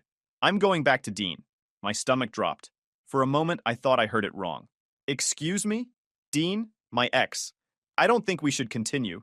I mean, you are a good husband, but I feel like I'm getting bored with you. And honestly, Dean has always been my true love. I was still staring blankly at her, processing what I'm hearing. Then she dropped the final nail in the coffin. I never really loved you, Evan. I just settled for you. And just like that, 15 years of marriage gone to waste. Ended within a span of 3 minutes. Like she already rehearsed the whole thing in the mirror. Here's what usually happens.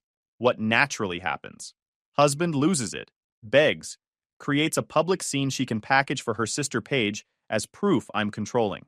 That was the outcome she wanted. Instead, I set my fork down, wiped my mouth, and said, "Then you should leave tonight. No bargaining. No, we can work this out. No, what about our daughter manipulation? Just logistics. If you don't love me, the door exists." Her face glitched. She wanted a meltdown and got a decision. You could see the gears jam. The drive home was quiet except for her breathing, which got shakier every few miles.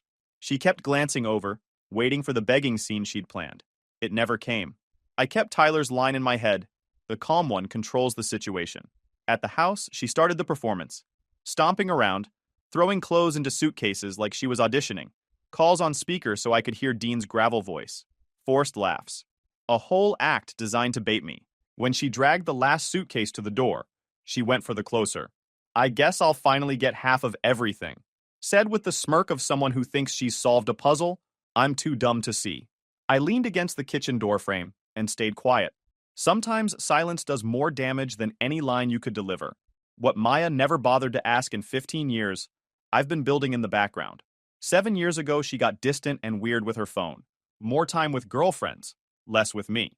The slow pullback every married guy recognizes and tries not to. That's when I quietly activated the never again protocol. She walked out with her chin up like she'd scored match point. I went to my study, opened the file I hoped I'd never touch, and started reading. Auditors learn to spot fraud years before it hits the ledger. Marriage, stripped down, is a partnership with assets and obligations. My wife had just announced she was breaching that partnership, planning her exit while angling for a cut of things she didn't build or protect. She thought she'd cornered me. She didn't know I'd mapped the room. Time to show her what happens when you try to run a play on someone who sets the terms. The house felt different after Maya left. Quiet, like killing a background hum you forgot was there. I sat in my study for 13 minutes. Yeah, I time things when life tilts. Just listening to the silence and thinking about what Tyler would say when I called. "She actually said that at your anniversary dinner? That's ice cold even for a divorce ambush. Who drops that over salmon?" Gets better. She thinks she's getting half because we're in Illinois. Tyler laughed. Not mean. More like someone admiring a trap about to spring. "She really doesn't know how you structured things, does she?" Never asked. 15 years, and she never once wanted to understand how our money actually worked. She assumed married meant automatic 50-50, no matter who earned it or built it. Including the post-nup? Signed it while watching reality TV, barely glanced at the pages, called it my paranoid paperwork the whole time.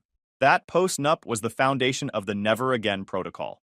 We put it in place 7 years ago when we refinanced, framed as standard asset protection paperwork. Protecting our investment from potential lawsuits, I told her. She signed every page, half watching TV, trusting her boring husband to keep it simple. Tyler had drafted the language like a corporate merger. Technically accurate, legally bulletproof, written so only someone with tax background would catch the implications. The key clause actually created separate property classifications for anything earned or acquired post-signature. What she didn't clock. The agreement spelled out that anything earned or acquired by either spouse stayed separate unless explicitly combined in writing. Everything I built, saved, or invested remained in my name. House, cars, investment accounts, mine. She had access, not ownership. I opened my laptop to what looked like a vanilla investment tracker. Behind it was Tyler's nuclear option, a network of business accounts, portfolios, and property holdings tight enough to make a corporate lawyer nod. The structure worked like this. My salary flowed into a business entity, which paid me distributions based on consulting work. Those distributions funded our household account, the one Maya saw. Everything else stayed in business accounts she never knew existed. Real estate rolled through LLCs. Investment gains accumulated in retirement accounts with separate property designations. It wasn't hiding assets. It was organizing them according to agreements she'd signed. One click started the sequence. The house?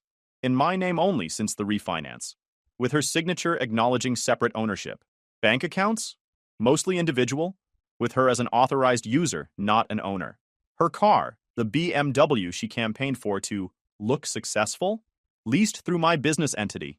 Everything she labeled ours was mine. The joint checking she was probably planning to drain tomorrow? 3 grand for bills. The real money lived in accounts she never saw statements for. I pulled the documents I drafted years ago. Added one line. Spouse voluntarily vacated marital residence with stated intent to dissolve marriage. Implementing asset protection protocols per signed agreements. Signed, scanned, uploaded to the secure server, and dropped into my lawyer's emergency inbox. By the time her ride cleared the curb, she was a former household member with no rights to separately owned assets. She didn't know yet. She was probably at Dean's, congratulating herself. Next morning, I'm making coffee, enjoying the first peaceful breakfast I've had in years, when my phone starts buzzing. Not Maya. She still doesn't know the financial reality check is coming. Her sister, Paige. Paige is basically Maya with a law degree and double the entitlement. She divorced her husband 3 years ago, walked with his dental practice, the house, and enough alimony to bankroll her feminist empowerment coaching. She's been in Maya's ear for years. Smart women maximize settlements. Financially abusive husbands must be held accountable. Her legal career peaked in 2019 when she won a slip-and-fall case against a grocery chain. Since then, it's been small-time personal injury and messy divorce cases. She handles maybe 2 divorces per year. Her strategy is always the same.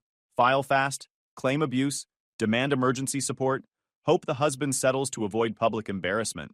It works on guys who value reputation over preparation. Texts start around 8 a.m. Heard about you and Maya. She deserves better. Hope you're prepared to pay what you owe. 15 years of her life wasted on your selfish rear. Time to face consequences for your emotional abuse. I don't respond. She's fishing for something she can screenshot. By 10 a.m., she calls, Evan, we need to discuss your situation. No, Paige, we don't. I'm representing Maya. Any attempts to hide or transfer marital assets will have serious legal consequences. We're talking about criminal charges. I almost laughed. Paige, you might want to review the post-nuptial agreement before making threats you can't back up. What post-nuptial agreement? Bingo. Maya never told her. Probably because Maya never understood any of it. The one your sister signed in 2018. Filed with the county clerk. Public record. Should be easy for you to find. Long pause. You can hear her trying to decide if I'm bluffing or if she just stepped in something sticky. Any post-nuptial signed under duress or without proper counsel can be challenged. Good luck proving duress on something she signed while watching reality TV. There's a notary witness and a home security timestamp of her joking about my ridiculous paperwork obsession. Another pause. Longer. Okay, we'll see. Maya's staying with me while we sort this out. And Evan, you picked the wrong family to mess with. We Calder women don't back down from bullies. Right. We'll see about that. Tyler calls 20 minutes later, laughing. Dude, Paige is representing Maya? This is perfect. How is that perfect? She's still a lawyer. An incompetent one who thinks she's the smartest person in the room. She'll make mistakes, cut corners, and try to bully you into a quick settlement. Meanwhile, you've got 7 years of documentation and a structure she's never seen. Think she'll actually file? Oh, she'll file. But she's bringing a template divorce to a corporate tax fight. She's not built for this. That afternoon, Paige makes her first big mistake. She files a temporary restraining order claiming I'm hiding marital assets and preventing my client from accessing community resources necessary for basic survival. The filing read like she copy-pasted from a domestic violence template and plugged in financial language. She claimed I was isolating the victim through economic control and had suddenly restricted access to marital funds, without mentioning that Maya had voluntarily left or that she'd signed agreements defining separate property. Problem. She files it without reading a single relevant document. She assumes standard joint property and assumes I'm locking Maya out of shared accounts. My lawyer, Victor, calls that evening, amused. Evan, I saw Paige Calder's TRO. She alleges asset concealment, but ignores the separate property documentation and the post-nup. It's like she doesn't know they exist. Because she doesn't, Maya never told her. This is either strategy or incompetence. Given it's Paige, I'm voting incompetence. He chuckles. It's about to get expensive for them. I'm filing a response with everything. 7 years of statements, separate property records, the post-nup, social posts showing premeditation. The judge will see she filed a motion without basic homework. You're What happens then? Best case for them? TRO dismissed and they regroup with real counsel. Worst? The judge sanctions Paige for wasting time and awards you fees. The best part of Paige representing Maya is that it guarantees they'll underestimate the situation and lead with emotions. Paige sees a routine case where the boring husband gets cleaned out by the liberated wife who found her strength. What she didn't see coming. 15 years of preparation by a guy who made it his business to understand how people like her operate and exactly how to beat them. Wednesday morning, Maya walked into our bank like she'd just won a prize patrol sweepstakes. I wasn't there, but Thomas, the branch manager, gave me the play-by-play later. Apparently, it was the most entertaining thing First National had seen in months. She showed up around 10 a.m. with Paige in tow, both dressed like they were heading to court, not handling routine banking. Maya had gone full power pose. Fresh highlights, designer purse she probably floated on a credit card, the whole independent woman reclaiming her power costume she'd been practicing in Paige's guest bathroom. I need to access our joint savings and transfer funds to my new personal account, she told the college kid at the counter, sliding her license like VIP credentials. The teller, Brady, a business major who'd been working there 6 months, typed, paused, typed again, frowned at the screen. Poor kid probably thought the system was broken. I'm going to get my supervisor, he said, which is bank speak for, this is above my pay grade. The teller typed, paused, typed again, frowned at the screen, then looked up with that bank face. I'm sorry, ma'am. I'm only seeing access to one account, the household checking, with a balance of about $300. Maya's voice jumped 4 octaves. That's impossible. We've banked here for 15 years. Check again, check harder. Paige stepped up to flash her law degree like a badge. There's been an error. My client has joint ownership of multiple accounts. Ma'am, there are other accounts under Mr. Whitman's name, but you're not listed as an owner. You had access privileges, and those were revoked yesterday. That's when Thomas came out. He brought them into his office and set down a file thicker than Paige's divorce experience. Mrs. Whitman, I need to show you some documents you've signed over the past few years. Inside, notarized forms, all signed by Maya when she thought she was just doing boring bank stuff. First, 2018 account restructuring. It removed joint ownership from primary accounts and left her with access privileges to a household spending account. Second, a beneficiary update confirming she understood the difference between access and ownership. Third, the dagger, a customer survey from 2 years ago where she wrote she appreciated how her husband handled all financial decisions, didn't want boring money stuff, and trusted him completely to take care of everything. Thomas said she stared at her own signatures like they'd betrayed her. This has to be fraud. I never agreed to this. But there it was. Her handwriting, her signature, notarized, time-stamped. That's when Maya detonated. You can't just steal my money. I was his wife for 15 years. I cooked. I decorated. I gave him my best years. Thomas, still in professional mode, these accounts were individually owned. You had access privileges granted by the owner. Those privileges were revoked per signed agreements. Paige's face turned red. This is financial abuse. We'll contact the banking commission. You're welcome to, Thomas said. All documentation is in order and available for review. Maya pivoted to the greatest hits. I manipulated her. She didn't understand. Thomas pulled the survey again, her words in ink about preferring I handle finances and not wanting to be bothered. Begging didn't work. Crying didn't work. The you don't understand what kind of man he is appeal didn't work. They left empty-handed, slowly understanding that assumptions and legal reality are different planets. The best part? As they hit the door, Paige told Maya, "Don't worry, we'll fight this in court and get your money back." Thomas, overhearing, "Ma'am, there's nothing to fight. Have a good day." Tyler called that evening. His wife knows someone at the bank. They're calling it the Great Bank Meltdown of 2024. Maya thought joint marriage meant she owned half of everything. For 15 years, she never asked how our finances worked, I said. She assumed marriage equals automatic 50-50, regardless of who earned the money or who signed what. And Paige? She's about to learn the difference between personal injury settlements and complex financial structures. By afternoon, Maya had pushed past the I'm broke shock and decided this was a temporary hiccup solvable by attitude and outrage. She still had Dean's place, her love nest, her authentic self HQ, where she could pretend the old life was the problem and the new one would be Instagram perfect. Dean's apartment was supposed to launch independent Maya. Modern fixtures, downtown location, zero budget talks, no 50-50 on expenses. She'd been posting all week about self-discovery and living my truth. She probably planned the comeback drive over. Write a blog about financial abuse. Pivot to influencer. Finally open that Etsy shop. Angle for a survivor story tour. Then she saw the yellow paper taped to the door. Lease termination notice. Unauthorized long-term guest in violation of Section 12.3. Vacate within 48 hours or face eviction proceedings. At first, it had to read like a mistake. Wrong door, bad timing. Then the fine print started clicking. Dean's incredible deal came from his property guy. Way below Evanet, he bragged. I know people. What he didn't know, what Maya never cared to learn, was that his property guy was a manager I'd worked with years ago when I started buying rentals through business entities. Chicago real estate moves in small circles when you know forensic accountants who handle asset disputes. One of those properties ultimately rolled up to a holding company I control. When Dean broke his lease by harboring a long-term guest, the manager called me as a courtesy. Paperwork followed. Tyler had helped me buy the building 2 years ago through a shell LLC. Not to trap Dean, but because it was a solid investment property in a gentrifying neighborhood.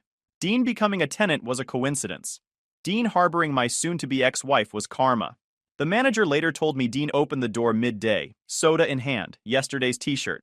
Babe, what's wrong now? Expecting low-effort drama he could gloss over? Maya shoved the notice at him. Did you know? Do you know who owns this place? Dean read it twice and went pale. Wait, your husband has something to do with this building? She couldn't answer. Dean retreated to rummage through his lease, less to defend Maya than to plan his own exit. Guys like him are great at the soft focus montage, hopeless when a problem requires responsibility or cost. Maya did what Maya does, reframed reality into a plot against her happiness. She pounded on the door. Dean, get out here, we have to fight this. From inside, call your sister, this is legal stuff. I don't do legal stuff. You're just going to let him kick us out? You won't fight for us? Silence. Then, us? This is your divorce. I didn't sign up for whatever this is. Maya snapped. She screamed in the hallway that everyone was abandoning her, that I was financially abusing her by stealing her home. Neighbors stepped out.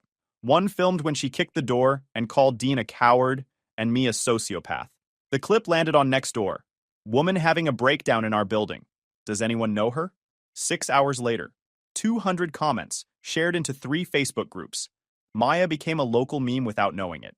Then Paige called, furious. Evan, what you're doing is harassment and intimidation. We're filing for emergency protective orders. What harassment, Paige? The eviction notice. You can't just kick someone out of their home. Dean's apartment isn't Maya's home. She's not on the lease. The lease prohibits long-term guests without written approval. She's been staying there for weeks. Exactly the violation. Dean harbored an unauthorized occupant. As a party with an ownership interest, I'm allowed to enforce the lease. Silence.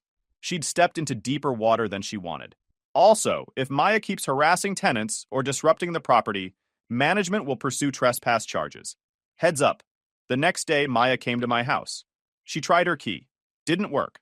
I changed locks the morning after she left. Legal, given the documentation and her voluntary departure. She pounded on the door, hammered the bell, yelled through the windows that I couldn't lock her out of her own home. I called the cops. Officer Herrera showed up. He listened to Maya's story about being illegally evicted by her abusive husband.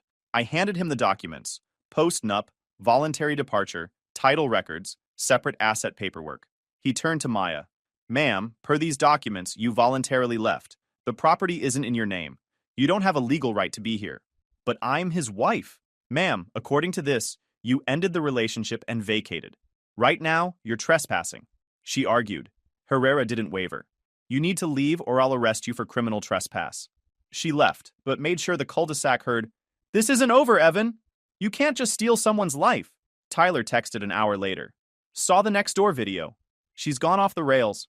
How's it feel to win a game she didn't know she was playing? Pretty satisfying, I replied. The call from my daughter Hannah came just after midnight Friday. I expected it. She's too smart to buy anyone's story wholesale, but 20-year-olds still want answers when their family blows up. Dad? Hey kiddo, figured you'd call. Figured. I just got off the phone with Mom. She's staying at Aunt Paige's and completely falling apart. She says you stole everything. She can't even buy groceries, and you spent years planning to destroy her life. Is that true? I leaned back, choosing words. Hannah, do me a favor. Open your Dropbox. The folder with your college financial aid docs. There's a file called Family Financial Structure. I put it there when you turned 18. Estate planning, inheritance, the works. Dad, I don't want to be in the middle. You're not. You're getting facts, not an emotional version. Your mother signed the post-nup 7 years ago. What's happening now was triggered by her choice to leave for another man, not anything I did to her. Long pause. She was weighing it. The bank thing, is Mom really broke? Your mom has the same access she always had. She just doesn't have access to accounts that were never hers to begin with. There's a difference. But you were married for 15 years. Being married doesn't auto-merge every asset, especially with signed agreements spelling it out. Hannah, your mom chose to blow up our family. That's on her. What she doesn't get to do is blow up our finances and pretend she's the victim when consequences show up. Another pause. Dad, did you know? About her and Dean? I knew this one was coming. I suspected for a while. I didn't have proof until she posted a photo on social media. What photo? Check your mom's Instagram. The timestamp on that celebration picture with Dean is 5 hours before our anniversary dinner. While I was at the florist, she was publicly celebrating the affair. Hannah's breath caught. She posted about Dean before she told you she was leaving? She was documenting her exit while acting normal. We ended without a goodbye. She needed time to process. She'd check timestamps, read docs, and separate feelings from facts. That's who she is. Hannah inherited my forensic instincts and her mother's social radar. Deadly combination for someone trying to run a con. That night, she went full audit mode on her mother's digital life. Not just Instagram, but Facebook, Snapchat, text threads, even Venmo payments. She found Dean's payments to Maya going back 4 months. Cash labeled as groceries and gas that lined up with expensive dinners and weekend trips. The digital breadcrumbs painted a picture.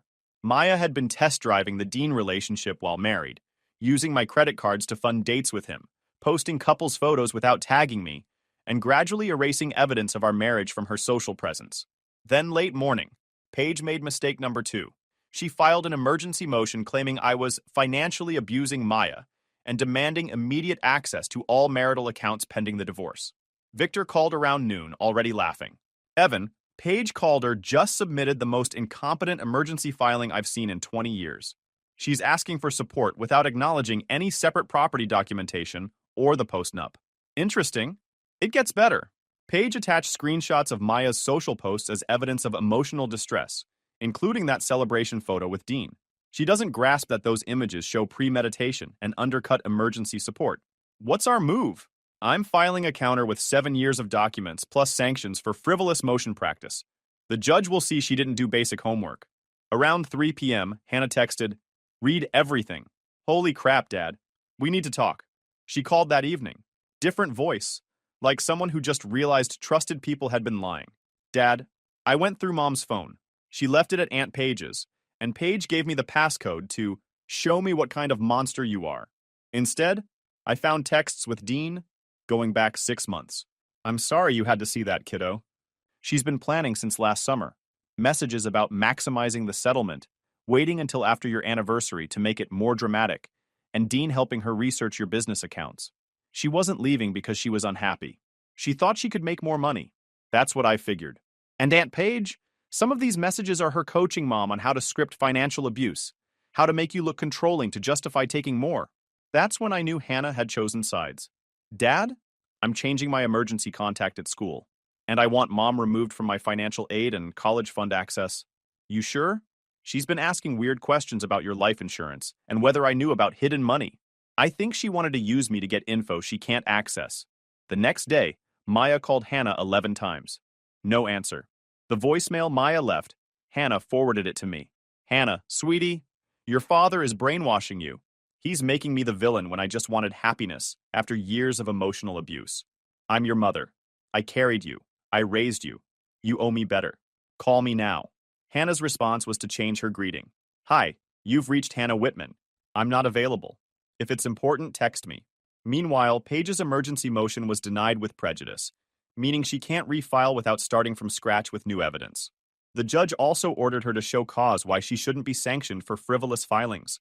That's when Paige realized she was out of her depth and tried to hand Maya off to someone who specializes in complex assets. Too late. Maya couldn't afford a real specialist, and Paige's misfires had already cratered their strategy with procedural screw-ups and blown deadlines. Now let's talk about Dean Marlowe. The guy spent most of his adult life convinced he was the smartest guy in any room. College QB face, used car lot soul, just enough wins to keep the ego inflated. His specialty was poaching married women and walking away whistling. Tyler's forensic work had shown me Dean's pattern years earlier. He wasn't Maya's first married woman, he was her third. 2 previous relationships followed the same playbook. Charm the wife, coach the exit, collect benefits during the chaos, disappear when reality hits. Both women warned me during discovery. He targets women going through divorces, studies their finances, promises them everything, delivers nothing, leaves them worse than when he found them. With Maya, he thought he'd hit the jackpot. An older woman with money issues, married to a boring accountant who'd fold like those divorce movies he binged over cereal. Easy run, until the process server knocked. Dean Marlowe, you've been served. Thick envelope, court seal. My name listed as plaintiff. His face went from smug to stopped up in 3 seconds. The claims read like a corporate case. Intentional interference with contractual relations, alienation of affections, conspiracy to commit marital fraud. Calculated financial manipulation was highlighted so he couldn't miss it.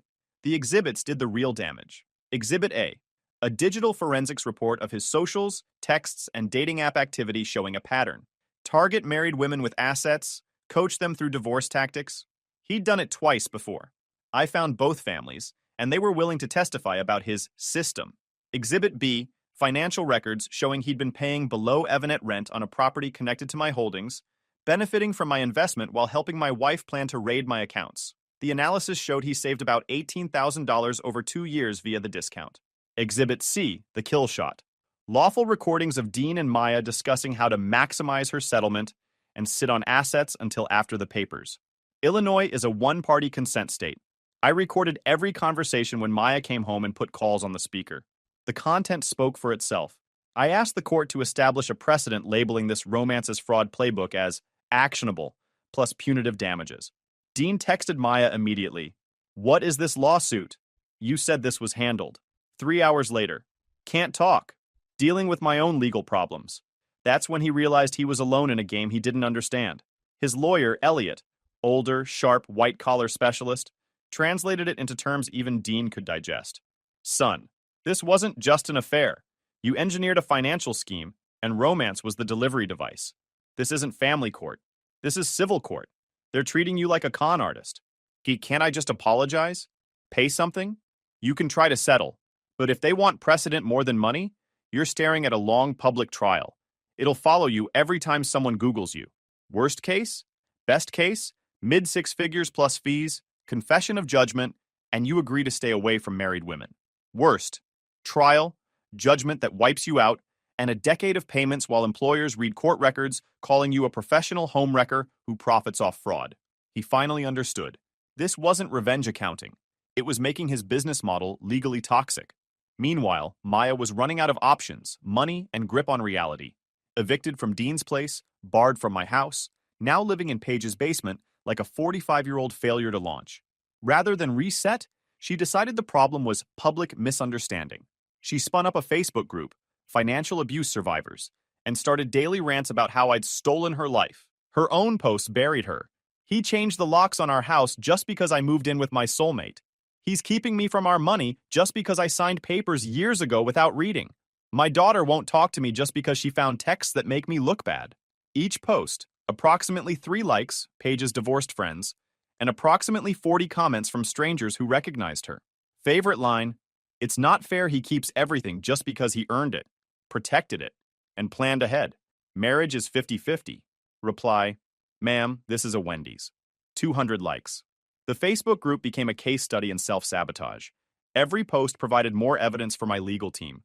Admissions that she never read documents, confirmations that she left voluntarily, proof that she viewed marriage as an entitlement program rather than a partnership. Then came her final meeting request. No lawyers, no Paige. Just showing up at my office and demanding security calm me down. I almost said no, but we met in the lobby. She looked 10 years older, like someone whose fairy tale crashed, and who still couldn't see how she'd become the villain of her own story. Evan, we need to fix this. There's nothing to fix. I made mistakes, but destroying my life won't bring our marriage back. I didn't destroy your life. You chose fraud over an honest divorce. She shifted tactics. What about Hannah? Don't you want her to have a relationship with her mother? Hannah's an adult. She'll have whatever relationship you earn.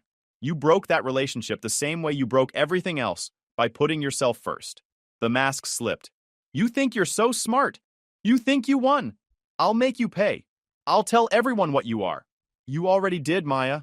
There are videos of you yelling in hallways. There are your posts. You told everyone, and they believed you, just not the way you wanted. She turned for the door, shouting for the lobby to hear, I'll make you regret this. You can't throw away 15 years like it meant nothing. I answered, same volume. You threw away 15 years. I just refused to pay for the privilege. 6 months later, Dean settled, $275,000 plus my legal fees, and he signed an agreement to avoid contacting married women through apps or social media, with penalties if he violates it. Maya's still in Paige's basement, part-time at a real estate office, posting new beginnings and surviving narcissistic husband quotes to an audience mostly hate-following for entertainment. Paige's practice is under state bar review for procedural faceplants and client complaints. Filing motions that get denied with prejudice tends to stain your record. Hannah's a junior at Northwestern. She calls me twice a week and hasn't spoken to her mother since she read those messages. Last month, she said she wants to specialize in asset protection. People need to learn that actions have consequences. Me? Same house, same car, same carefully structured portfolio. Every Friday, Tyler swings by for coffee and a quick episode of the Maya Chronicles. Screenshots of her latest posts that Hannah forwards because they're too wild to ignore. Last week's gem. Still can't believe my ex would rather be alone than share with someone who loved him unconditionally. Top reply. Conditional love based on access to assets isn't unconditional. 400 likes. Sometimes the revenge is just designing your life so well that anyone who attacks it ends up wrecking themselves. YouTube just dropped this new hype feature. If you're hooked on this story, smash that hype button. It tells YouTube this video deserves to blow up, and it keeps even crazier stories coming your way. Story 4. My fiancé texted, I found someone better, we're done. I replied, as you wish. Then I froze her cards, canceled the wedding, and sent her a $115,000 invoice.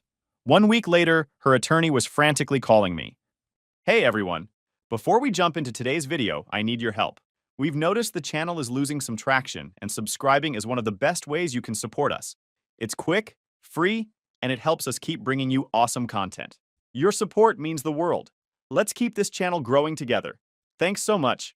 Now let's start the video. Sup, Reddit.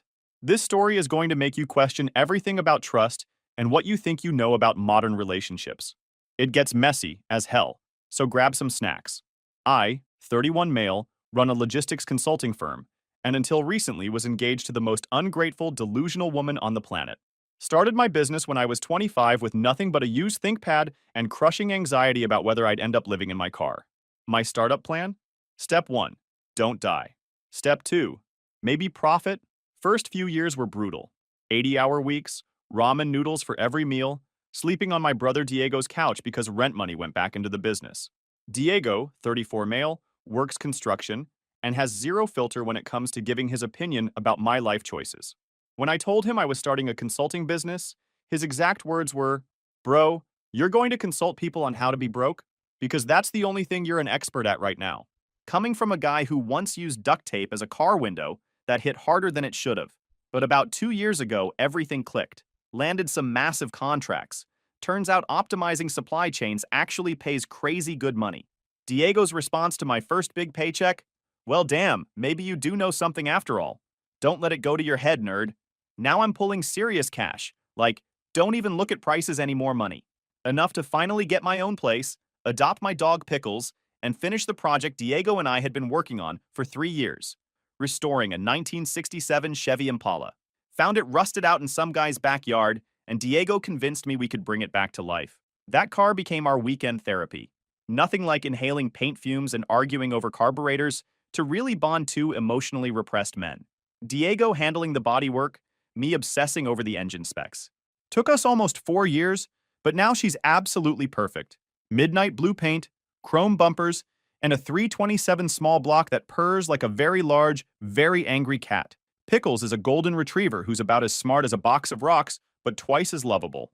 The shelter said he was special and needed someone with patience. Turns out special meant he once got his head stuck in a cereal box and just accepted his fate instead of backing out. Honestly, same.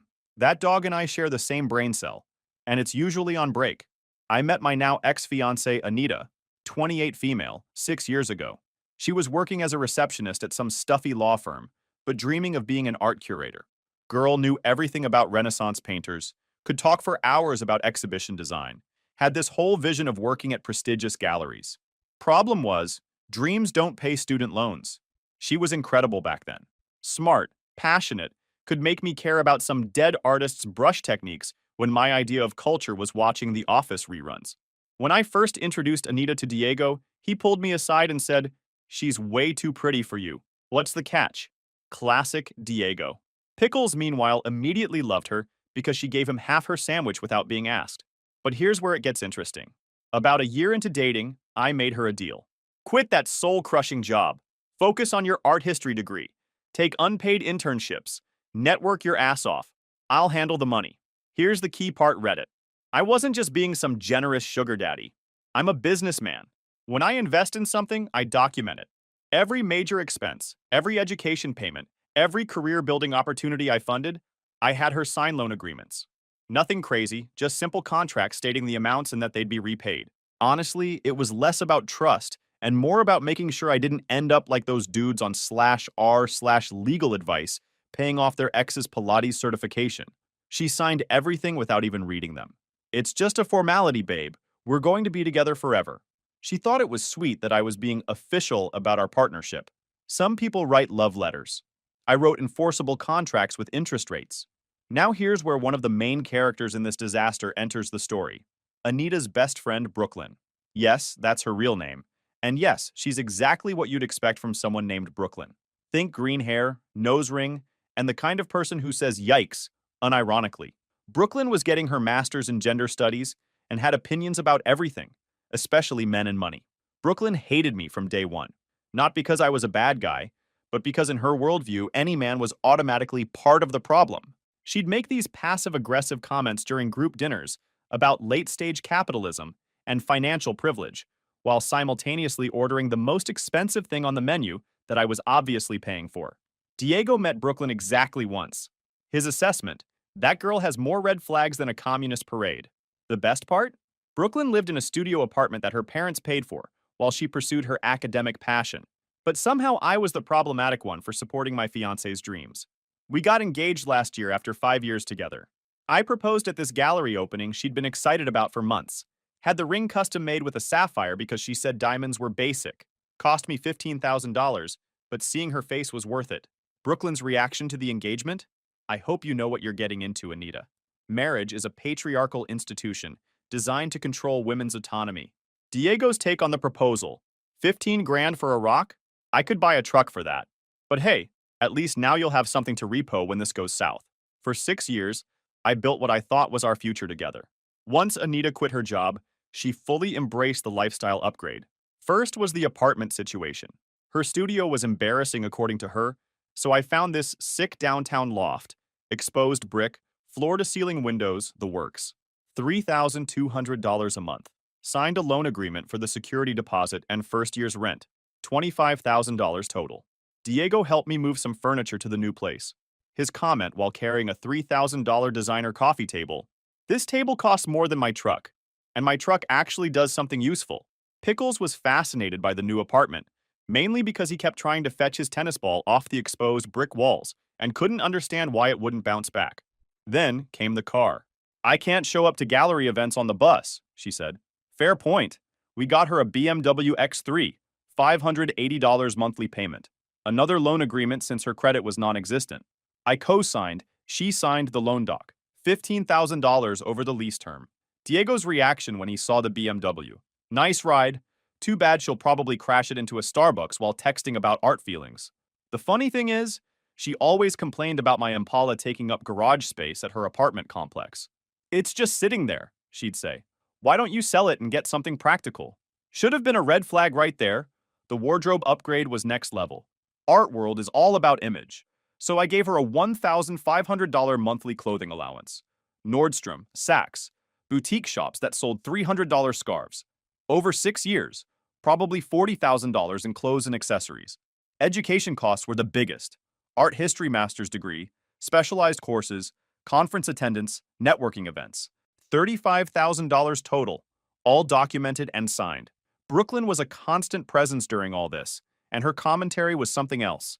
She'd come over to Anita's luxury apartment and lecture me about wealth inequality and how problematic it is that you can just throw money around while people are struggling. When I mentioned Brooklyn's visits to Diego, he said, "Let me get this straight.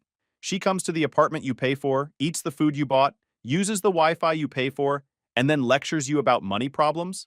That's some next-level audacity right there."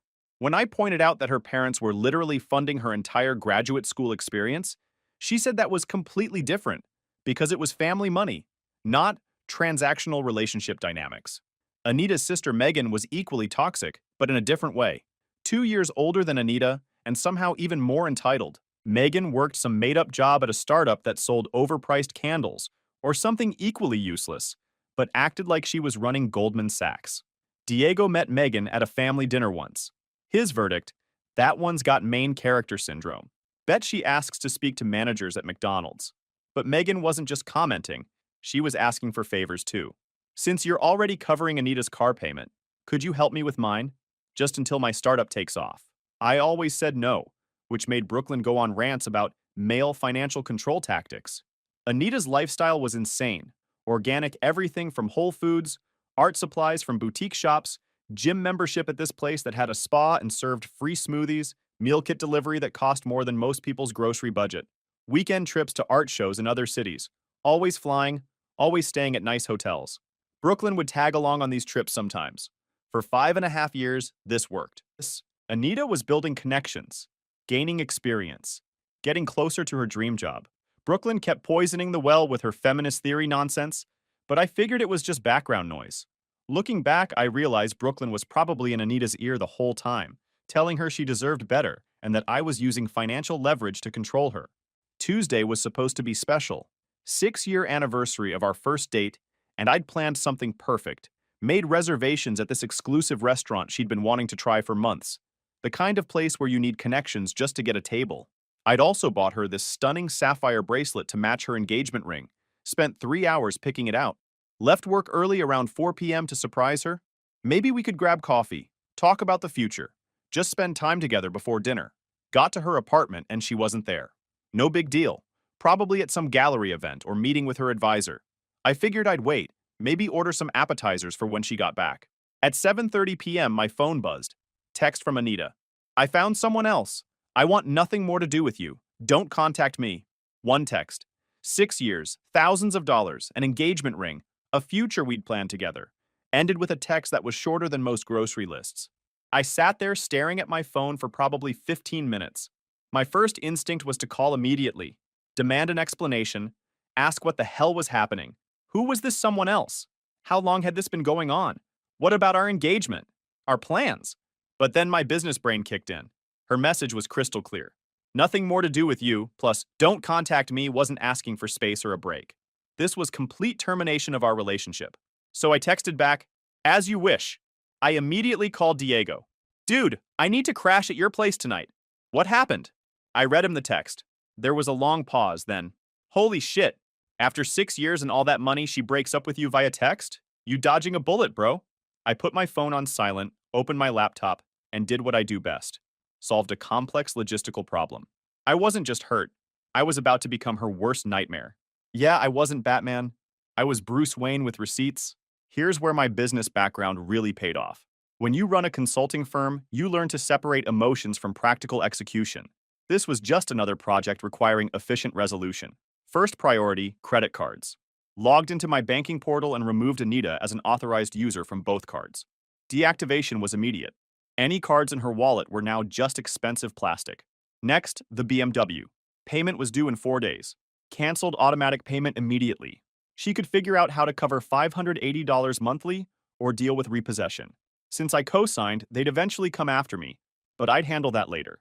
Her apartment lease was entirely in my name since her credit couldn't qualify her for a studio apartment, let alone a downtown loft. Found the termination clause. 60 days notice plus 2 months penalty. Drafted termination email and sent it with timestamp. All the subscriptions and services. Netflix, Hulu, Spotify Premium, that boutique gym membership, meal kit delivery, organic grocery delivery, art supply subscriptions, changed passwords and canceled everything, phone line on my family plan, initiated removal process. Next priority, the wedding. We had our date set for October, venue booked, caterer confirmed, photographer paid, the whole 9 yards. I called every vendor and canceled everything. Lost almost $18,000 in non-refundable deposits.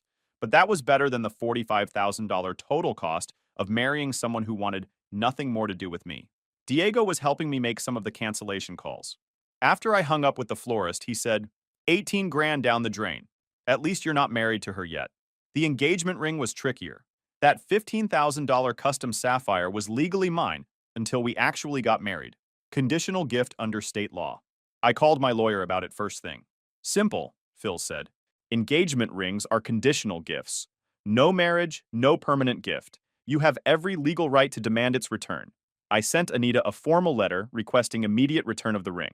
Her response was predictable. You gave this to me. It's mine. I'm not giving back something that represents your commitment to me. Phil's filed a civil action for return of property. Judge ruled in our favor within 2 weeks. Anita had to surrender the ring or face contempt charges. Got my ring back. Sold it to the jeweler for $12,000. Still a loss, but better than letting her keep it. Then came the special part. I opened my filing cabinet and pulled out every single loan agreement Anita had signed over 6 years. Had them all organized chronologically with payment records and interest calculations. Total amount owed, $115,000. I spent 2 hours drafting a formal debt collection letter. Listed every loan with dates, amounts, and current balances including 6% annual interest as specified in the agreements. Attached copies of every signed document. The letter was professional, cold, and absolutely devastating. Demanded full repayment within 30 days, or I'd begin formal collection proceedings including credit reporting and potential wage garnishment. Sent it via certified mail to her apartment. The whole process took about 3 hours. When I finished, I felt satisfied. Diego watched me work through the whole thing. His final assessment. Bro, you just turned a breakup into a business transaction. That's either genius or psychotic. Probably both. The silence lasted exactly 1 week. I figured she was probably living it up with her new man, thinking she'd successfully upgraded from me to someone better. Boy, was she wrong. Friday afternoon, my phone exploded. I imagine Nordstrom wasn't ready for the meltdown of a declined Princess mid-bag swipe. Someone somewhere definitely got a show. Text after text after text. What the heck did you do to my cards? I'm at Nordstrom and my card got declined. This is humiliating. You can't just cut someone off without warning. We were engaged. I never said I didn't love you. I just needed space to figure things out. You're being a vindictive asshole. This isn't how adults handle breakups. Then the tone shifted to pure delusion. I deserve better than someone who would do this to me. And finally, Russell says what you're doing is financial abuse. He's going to help me get a lawyer. Ah, Russell, the mysterious someone else. Now I had a name. I didn't respond to her. Why would I? She wanted nothing more to do with me, right? I was just respecting her wishes. Monday brought the real fireworks. She called me 17 times. 17. I let every single call go to voicemail. The messages started pleading, then confused, then absolutely unhinged. You're ruining my life. I have commitments, people expecting me at events. My internship coordinator wants to know why I missed the gallery meeting. What am I supposed to tell them? Russell thinks you're probably breaking laws. Financial abuse is a real crime. My sister says you're just bitter and trying to punish me for being honest about my feelings. Tuesday afternoon, certified mail receipt, confirmed delivery of my debt collection letter. Wednesday morning, my phone rang at 6 a.m., unknown number. You psycho! Anita's voice, absolutely screaming. $100,000? Are you out of your mind? I hung up and blocked the number. But the real entertainment started Thursday evening. I was at Diego's place when my doorbell rang. I looked through the peephole and saw Brooklyn standing there, with what looked like a notebook and pen. Diego looked out the window. Is that the green-haired communist? This should be good. I opened the door and she immediately launched into what was clearly a rehearsed speech. I am disgusted by you, she announced, reading from her notebook. What you're doing to Anita is textbook financial abuse and emotional manipulation. I just stared at her. Are you reading that from notes? This isn't a joke. You're destroying a woman's life because your fragile male ego can't handle rejection. So when your parents pay for your apartment, car, phone, groceries, tuition, and spring break trips, that's family support. But when I support my fiance's career dreams with documented loans, that's financial abuse.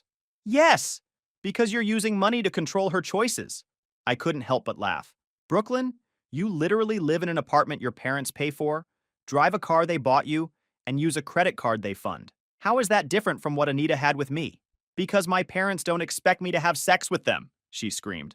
Neither did I said calmly. I expected her to honor the loan agreements she signed. Brooklyn was practically vibrating with rage. You think you owned her because you paid for things. No, I think she owes me because she signed contracts saying she'd pay me back if we broke up. Brooklyn slammed her notebook shut. This conversation is over. You're clearly too toxic and manipulative to see what you're doing. But karma is real, and you're going to get what's coming to you. She stormed off to her parents' Honda Civic and peeled out. I went back inside and Diego was grinning ear to ear. Dude, that was incredible. She brought notes to argue with you. Friday morning brought an email from Robert J. Bobby, attorney at law, with the subject, Urgent, cease harassment of Ms. Anita Vance. Bobby's email was pure amateur hour. Lots of threatening language about predatory lending practices and financial coercion, but zero actual legal substance. Demanded I immediately cease all collection activities and restore Ms. Vance's financial access.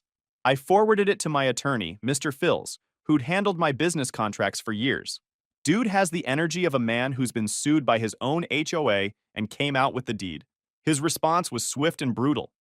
He sent Bobby copies of every single loan agreement with Anita's signatures clearly visible, along with bank records showing all transfers.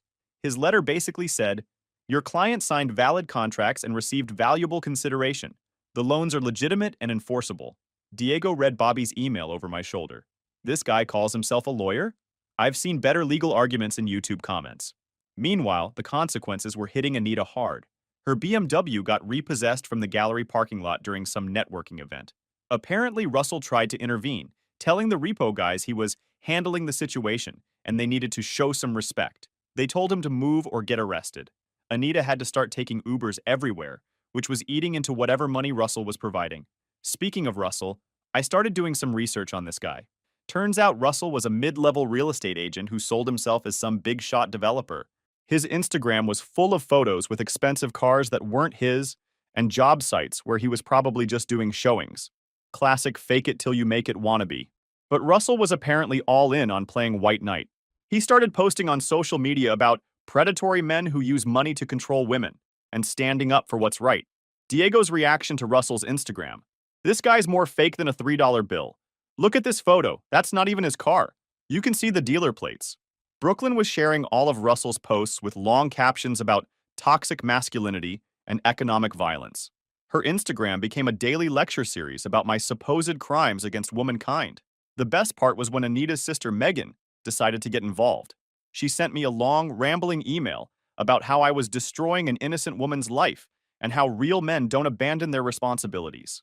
Megan's email was peak entitlement. Anita gave you 6 years of her life.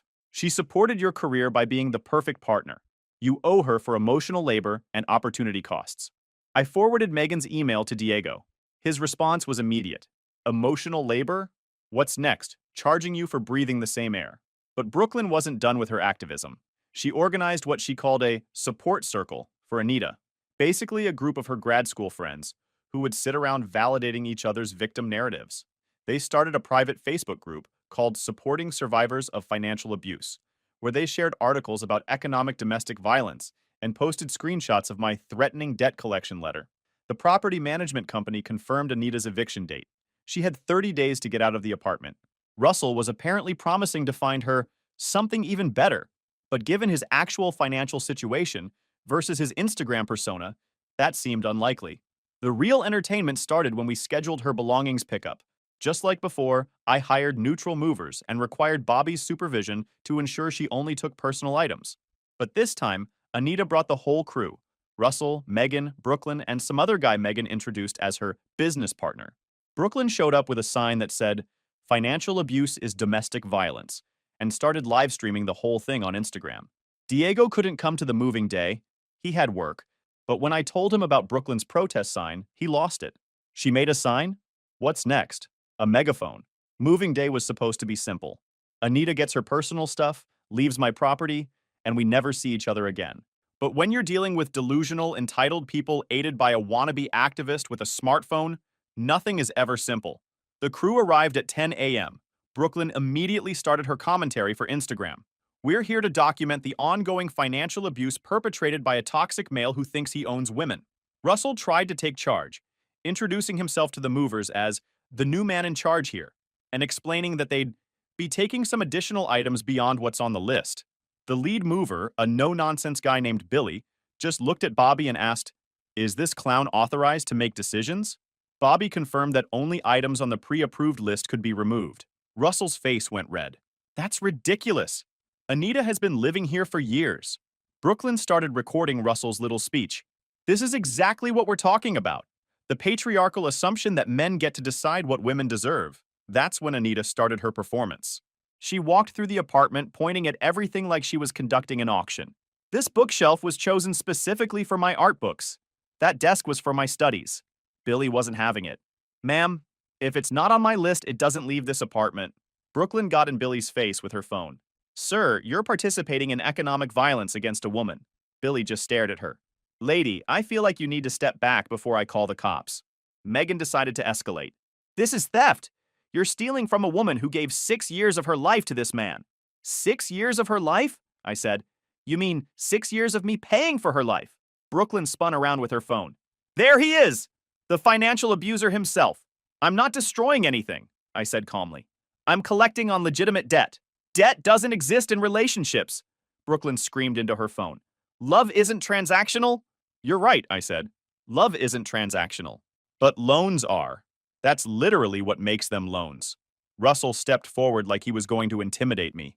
This guy was maybe 5 feet 8 inches and looked like he'd never been in a real fight in his life. You need to step back and let us handle this situation. I almost laughed. Handle what situation? You can't even handle your own car payments based on your credit report. Oh yeah. I'd run a credit check on Russell.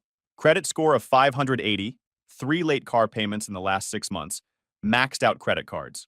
Brooklyn was practically hyperventilating. You ran a credit check? That's stalking. It's public information, I said. Anyone can run a credit check with basic personal details. You're a predator, she shrieked. That's when Anita completely lost it.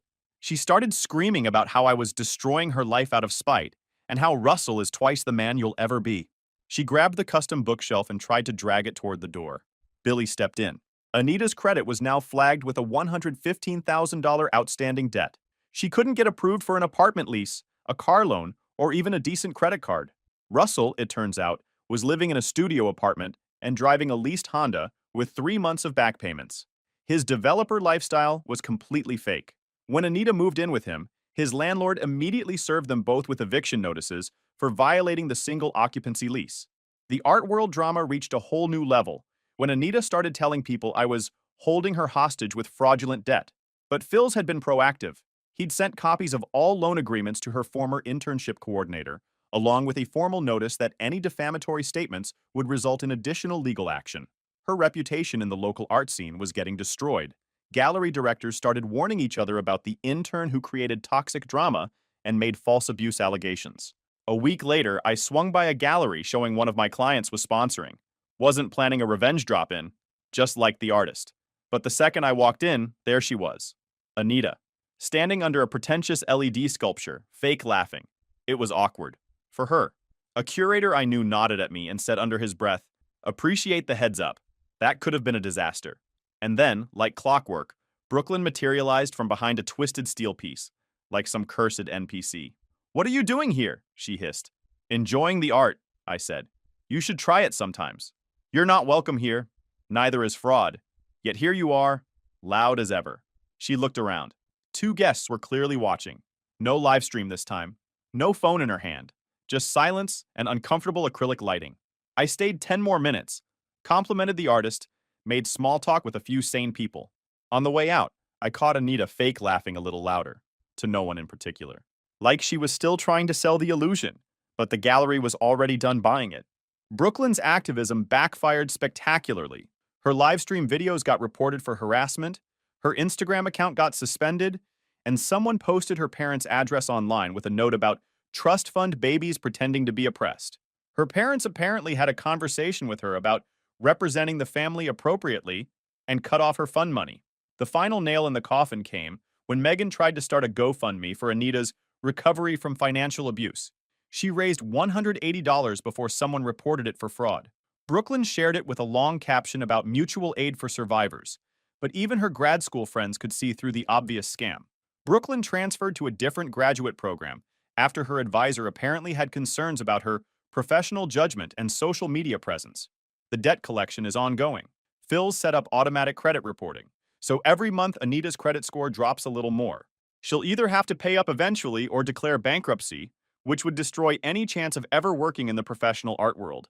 3 months later, I thought this whole saga was finally over. I'd moved back into my own place and was focused on work. Then came the final confrontation. It was a Friday night, and Diego was over at my place. We were playing Call of Duty when my doorbell rang around 9 p.m.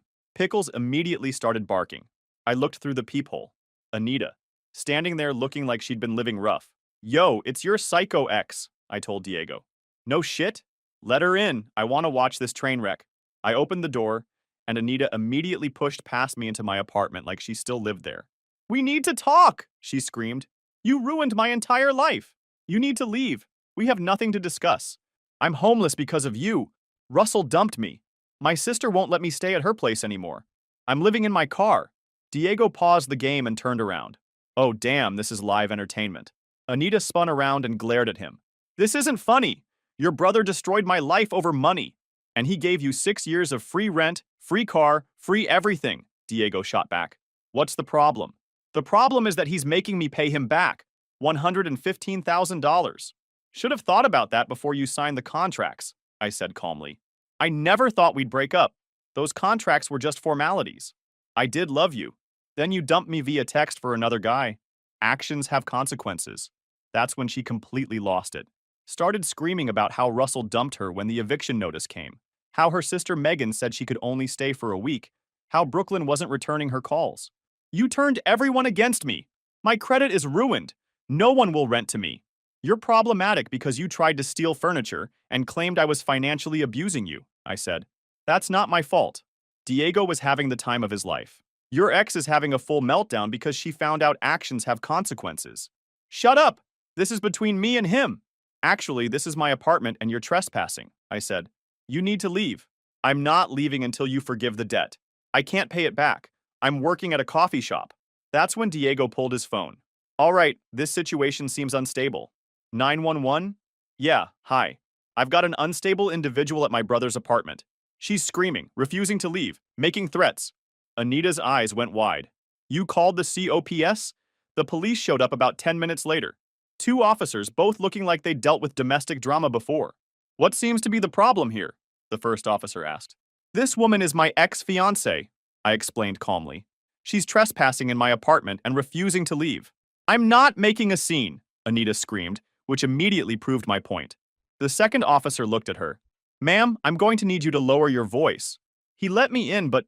And when you were asked to leave, did you leave? I can't leave. He's ruining my life. The officers looked at each other. This was clearly not their first crazy ex-girlfriend call. Ma'am, this sounds like a civil matter. What we have here is a trespassing situation. You need to leave this apartment immediately. But he's financially abusing me. Diego couldn't help himself. Officer. She broke up with him via text after 6 years, then tried to keep all the stuff he bought her. Now she's mad that he wants his loans repaid. Ma'am, you need to leave now, or we'll have to escort you out. This isn't fair. I have nowhere to go. That's not this gentleman's problem, the first officer said. You have 2 choices. Leave voluntarily, or leave in handcuffs. Fine, but this isn't over. I'll find a way to fight this. As the officers escorted her toward the door, she started screaming. You're a monster! The door shut. Diego farted. No one said anything. We just went back to the game. That was the most entertaining Friday night I've had in years, he muttered. Your ex just got dragged off like a screeching possum. The next morning, I went to the courthouse and filed for a restraining order. Cited the trespassing, the refusal to leave, the threats, and the general unhinged behavior. The judge approved it without hesitation. Anita now legally has to stay at least 100 yards away from me, my home, and my workplace. If she violates it, she goes to jail. Do I feel bad about how it ended? Not even a little bit. She made her choices, and now she gets to live with the consequences. The next weekend, Diego came over with a couple of drinks and an idea. You know what this situation calls for? He said, gesturing toward the garage. A victory lap. I looked at him. You want to take the Impala out? Damn right I do. We just watched 6 years of bullshit finally get flushed down the toilet. He had a point. 20 minutes later, we pulled the cover off the 67 Impala. She looked as beautiful as ever. Diego slid into the passenger seat. Pickles hopped into the back, and I fired her up. That V8 growl echoed through the garage. We pulled out onto the street, and I felt something I hadn't felt in months. Pure, uncomplicated happiness. No drama, no contracts, no entitled people demanding things they didn't earn. You know, Diego said, 6 months ago you were engaged to someone who wanted you to sell this car. Now you're free to drive it whenever you want. That's not just dodging a bullet, bro. That's dodging a whole artillery barrage. He was right. If I'd married Anita, the Impala would probably be gone by now. Sold for something practical and eco-friendly and boring as hell. Instead, she was safe in my garage, waiting for the next adventure. That's the end of the story, Reddit. Thanks for reading, and remember, always get it in writing. Story 5. She's a doctor and you're just a Target cashier, my dad spat. So I went silent for 4 years and came back owning 5 properties and their retirement plan. Friendly PSA. If you're going to treat one of your kids like garbage while worshiping the other one, maybe make sure the disappointing one isn't secretly building a real estate empire. My parents learned this lesson the hard way, and boy was it satisfying to watch. I, 28, male, have been getting shit on by my family since basically forever. My parents never tried to hide the fact that they had a favorite kid, and it wasn't me. Growing up, it was always Celia got straight A's again, and Celia got into the honors program, while my report cards barely got a glance. Don't get me wrong, I wasn't a bad student. Solid B's with some A's mixed in, but I wasn't the academic superstar my sister was. I was more of a hands-on guy. While Celia was memorizing biology textbooks, I was the kid taking apart old computers and rebuilding them, or helping our neighbor fix his deck to earn some cash. My dad was always big on status and appearances. He worked as a mid-level manager at some corporate office, always talking about getting a promotion that never seemed to materialize. Dude literally had a whole collection of motivational posters in his home office with shit like persistence and excellence, ironic since he'd been stuck in the same position for like a decade. Mom was a high school teacher who spent most of her time bragging about her gifted daughter to her coworkers. Meanwhile, I was the kid who got a "that's nice, honey" when I won the school's woodworking competition. Not even a congratulations, just a half-assed acknowledgement before they went back to discussing Celia's latest academic achievement. When college time came around, Celia got into this fancy private university with a partial scholarship. My parents took out loans, drained savings, did whatever it took to send her there. They even remortgaged the house, which I only found out years later. When it was my turn 2 years later, the conversation was basically, community college has perfectly fine programs, and you can work to pay for it yourself. Message received. Loud and clear.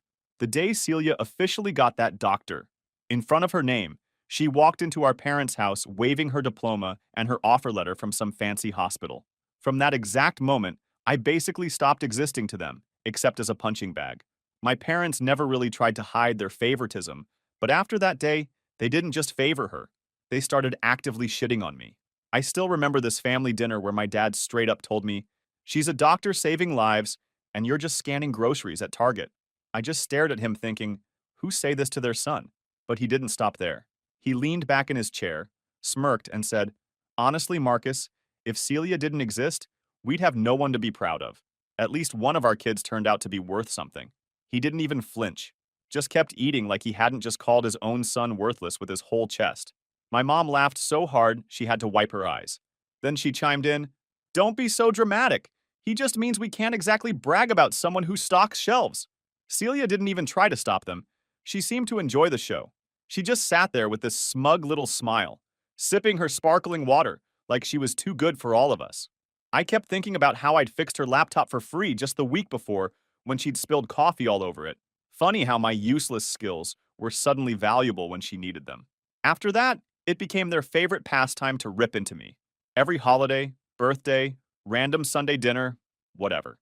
If I ever mentioned anything about my job or what I was doing, my parents would roll their eyes. My mom would say shit like, "Maybe someday you'll do something that matters." And my dad would just sigh and shake his head. The worst part? My parents had this framed wall in the hallway they called the Family Achievement Wall. It had about 20 photos of Celia, graduating med school, getting her first white coat, standing with some important doctor, and literally one photo of me. It was my high school graduation picture, and I swear they only included it because my grandparents called them out for not having any pictures of me at all. Celia got worse over time. Marcus the minimum wager, she called me in front of our extended family once. Put that on your name tag. When she bought her BMW, my parents wouldn't shut up about it, constantly asking when I'd upgrade from that beater. I drive a 2009 Civic that runs perfectly fine. When she bought her condo, they asked when I'd stop living like a broke college kid.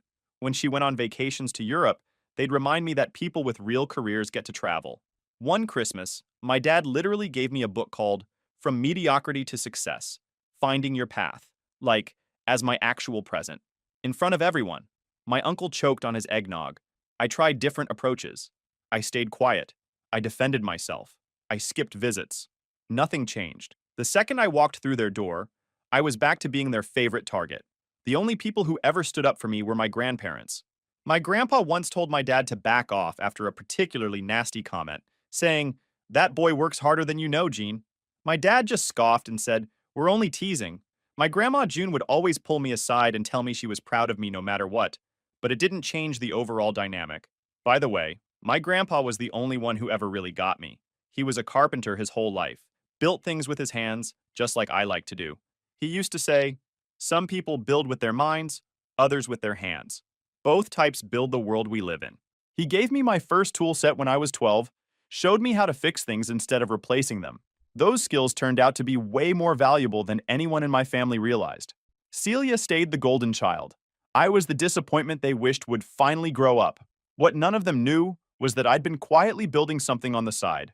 3 years ago, I scraped together enough for a down payment on a rundown duplex, fixed it up myself on weekends, rented both units, used that income to leverage another property, then another. I never told them. What was the point? They'd just find some way to make it about Celia. The only person who knew the real me was my girlfriend Nina. She's my biggest fan. Quiet, smart as hell, and sees right through people's bullshit. I never brought her to meet my family. I knew exactly what they'd say about a bookstore girl. My mom would probably ask her when she was planning to get a real job or make some comment about how Celia dated a neurosurgeon once. But Nina's been my rock through all this. She knows everything, sees everything, and never once asked me to prove myself to her. One night after a particularly brutal family dinner, where my dad suggested I shadow Celia at the hospital to see what real work looks like, Nina helped me realize something important. "You know why your parents' approval matters so much to your sister?" she asked. "Because she has nothing else. No real friends, no hobbies, no life outside of being the successful daughter. You have a whole life they know nothing about. That's your power." She was right, and that power was about to become very, very real. So about 2 years into Celia's reign as family royalty, little cracks started showing. First, it was small things: canceled visits, shorter calls with my parents. Then at Thanksgiving dinner, she mentioned her husband Brad couldn't make it because of work stuff. My parents immediately jumped in to defend him, saying how important his job as a financial analyst was. Shooting me looks like, unlike some people at this table. What she didn't tell them was that Brad had actually moved out 3 weeks earlier. I only found out because I ran into him at a gym, and he was upset enough to spill that they were separating. He said something that stuck with me. "Your sister cares more about your parents' approval than her own happiness." Apparently, she'd been working so many hours trying to be the superstar doctor, her parents expected that their marriage had completely fallen apart. Brad said she'd missed anniversaries, birthdays, even a planned vacation they'd already paid for, all because she couldn't bear to disappoint her bosses or, more importantly, her parents. I didn't say anything about it to my family. Wasn't my business to share, but I did notice the designer bags under her eyes at family gatherings, the way she checked her phone obsessively, like she was waiting for bad news. Classic signs of someone whose perfect life was starting to crack at the edges. 3 months later, Celia showed up to my grandparents' anniversary party alone, announced the divorce was final, and my parents immediately went into damage control. "These things happen to busy professionals," my mom said, glaring at me like somehow I was responsible. My dad added, "At least she accomplished something before the setback." I almost laughed out loud. Only my family could turn a divorce into another opportunity to take shots at me. That night, my grandpa pulled me aside and said, "You notice how they never ask how you're really doing, Marcus? That's their loss. You keep building your life quietly. The loud ones burn out first." He had no idea how right he was. Over the next year, Celia started showing up to family events looking exhausted. The hospital stories became less enthusiastic. She started chugging energy drinks at dinners. My parents either didn't notice or pretended not to. They were too busy using her accomplishments as ammunition against me. When was the last time you got a promotion at Target? My mom asked during Christmas dinner. I just shrugged and said, I'm doing all right. Doing all right isn't the same as succeeding. My dad jumped in. Your sister works 80-hour weeks saving lives. I noticed Celia flinch slightly but say nothing. I just nodded and changed the subject. What they didn't know was that I had just closed on my fourth property, a small apartment building that had nearly doubled my monthly cash flow. But I kept my mouth shut. I'd learned long ago that nothing I accomplished would ever matter to them. There was this one day when I was working on my latest property, a 4-unit building that needed serious plumbing work. I was under the sink, fixing a leak, when my phone rang. It was my dad. Marcus, he said, not even bothering with hello. We need you to switch weekends for your grandmother's birthday. Celia has an important conference she needs to attend, so we're moving the celebration to the following weekend. Not, can you, but we need you to. Like my time wasn't valuable. Like I could just rearrange my schedule for Celia. Again. Actually, I can't, I said, tightening a pipe fitting. I've got work. Target? Please, like you're so important they can't survive a day without you. It's not like you're running the company. I took a deep breath. Not Target, I said. Other work. What other work? He sounded genuinely confused, like he couldn't imagine me doing anything but scanning groceries. Just projects, I said vaguely. I'm committed already. He sighed that signature disappointed dad sigh. This is family, Marcus. I don't understand why you can't be more accommodating like your sister. I almost told him then. Almost said, actually, Dad, I'm in the middle of fixing up a property that'll net me more money this month than you make in 3. But I bit my tongue. The time wasn't right. Nina came with me to Christmas Eve at my grandparents' house. The only family event I actually enjoyed. My grandma June took to her immediately, whispering to me later, that girl sees the real you. Don't let her go. My parents had no clue Nina even existed. I kept those worlds completely separate. At that time, Celia was barely holding it together. She'd switched hospitals twice, started complaining about patient loads, administrative bullshit, insurance paperwork. My parents would immediately shut her down with, but you're making great money, honey. That's what matters. I watched her smile tighten every time. I almost felt bad for her. She started showing up to family stuff in her scrubs, claimed she didn't have time to change. Her perfect makeup became non-existent. Her designer clothes got replaced with whatever was comfortable. But my parents were so invested in the image of their successful doctor-daughter that they just kept bragging about her to anyone who would listen. The breaking point came at my dad's 60th birthday dinner. My parents had chosen some expensive restaurant and spent the whole night talking about the European cruise they were planning. When my dad opened his presents, Celia handed him an envelope with first-class flight upgrades. Only the best for you guys, she said, but her smile didn't reach her eyes. Later, when she went to the bathroom, my mom leaned over to me and said, see what a thoughtful, successful daughter does? When are you going to contribute anything to this family? I just took a sip of water and said, everyone contributes differently, I guess. My dad snorted. Some more than others.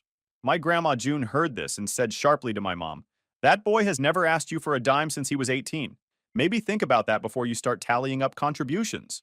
My parents just rolled their eyes. But I noticed Celia had returned and heard everything. For the first time ever, I saw something like doubt cross her face. That night, I found her sitting alone on my parents' back porch, staring at nothing. I almost walked away. We weren't exactly close anymore. But something made me sit down next to her. You okay? I asked. She didn't look at me.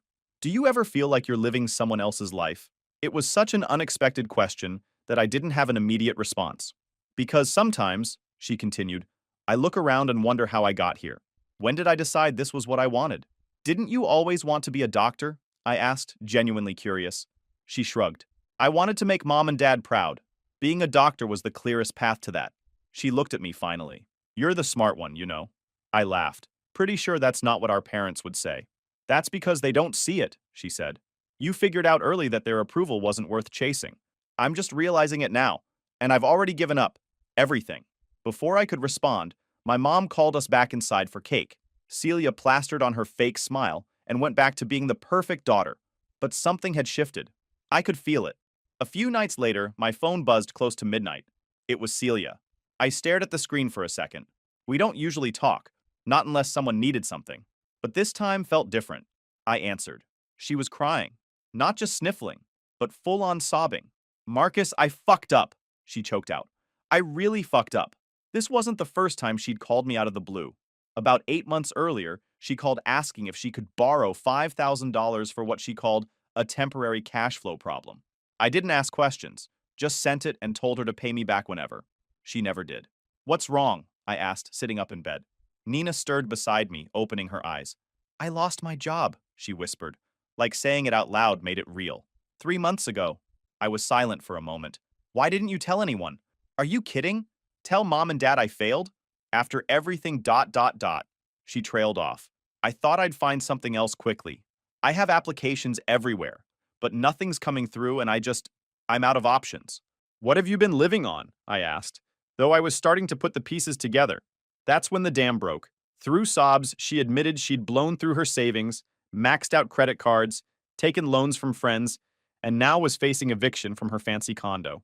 Her BMW was already gone, repossessed last month. She'd been Ubering to interviews and telling our parents she was having car trouble. Her voice got smaller when she admitted the real kicker. My parents had no idea. They think everything's fine? I asked. Worse, she said.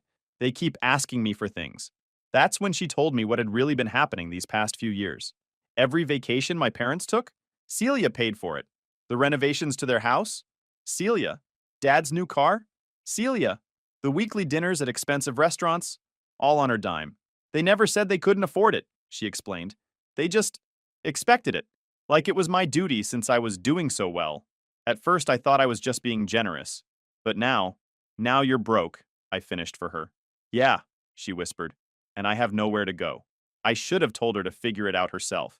After years of looking down on me, joining in on my parents' jokes at my expense, treating me like I was beneath her, I had every right to hang up. Instead, I said, I manage a duplex on Westfield. The smaller unit is empty. You can stay there until you figure things out. The truth was, I didn't just manage that duplex. I owned it, and 4 other properties. But she didn't need to know that. There was a long silence before she finally said, Why would you help me after everything? I thought about it for a moment. Because I'm not them. When I hung up, Nina rolled over and looked at me. You sure about this? No, I admitted.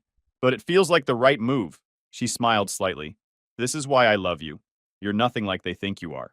What I didn't tell Nina was the small part of me that enjoyed the irony. The family disappointment bailing out the golden child. The minimum wage Target cashier providing housing for the doctor. There was a certain poetic justice to it all. The next morning, I got up early and went to the duplex to get it ready. It was nothing fancy. A small 2-bedroom unit with dated but functional appliances. I'd been planning to renovate it next month before putting it back on the rental market, but it was clean and everything worked. I stocked the fridge with some basics, made sure the utilities were on, and left a spare key under the mat. As I was checking the smoke detectors, I found myself thinking about how different my life could have been if I'd chased my parents' approval the way Celia had. I might be the one calling her for help instead of the other way around. The thought made me shudder. Celia showed up the next day with 3 suitcases and red eyes. For someone who always looked perfect, she was a mess. I gave her the keys to the unit and a basic rundown of the place. It's not fancy, I warned her. Nothing like your condo. It's a roof, she said quietly. That's all I need right now. I didn't tell her that the property manager she'd be paying her reduced rent to was actually me. As far as she knew, I was just the connection that got her the place. I figured the less she knew about my situation, the better. The first day she was there, I noticed her sitting on the small concrete patio, staring at her phone. I was stopping by to fix a cabinet door that wasn't closing properly.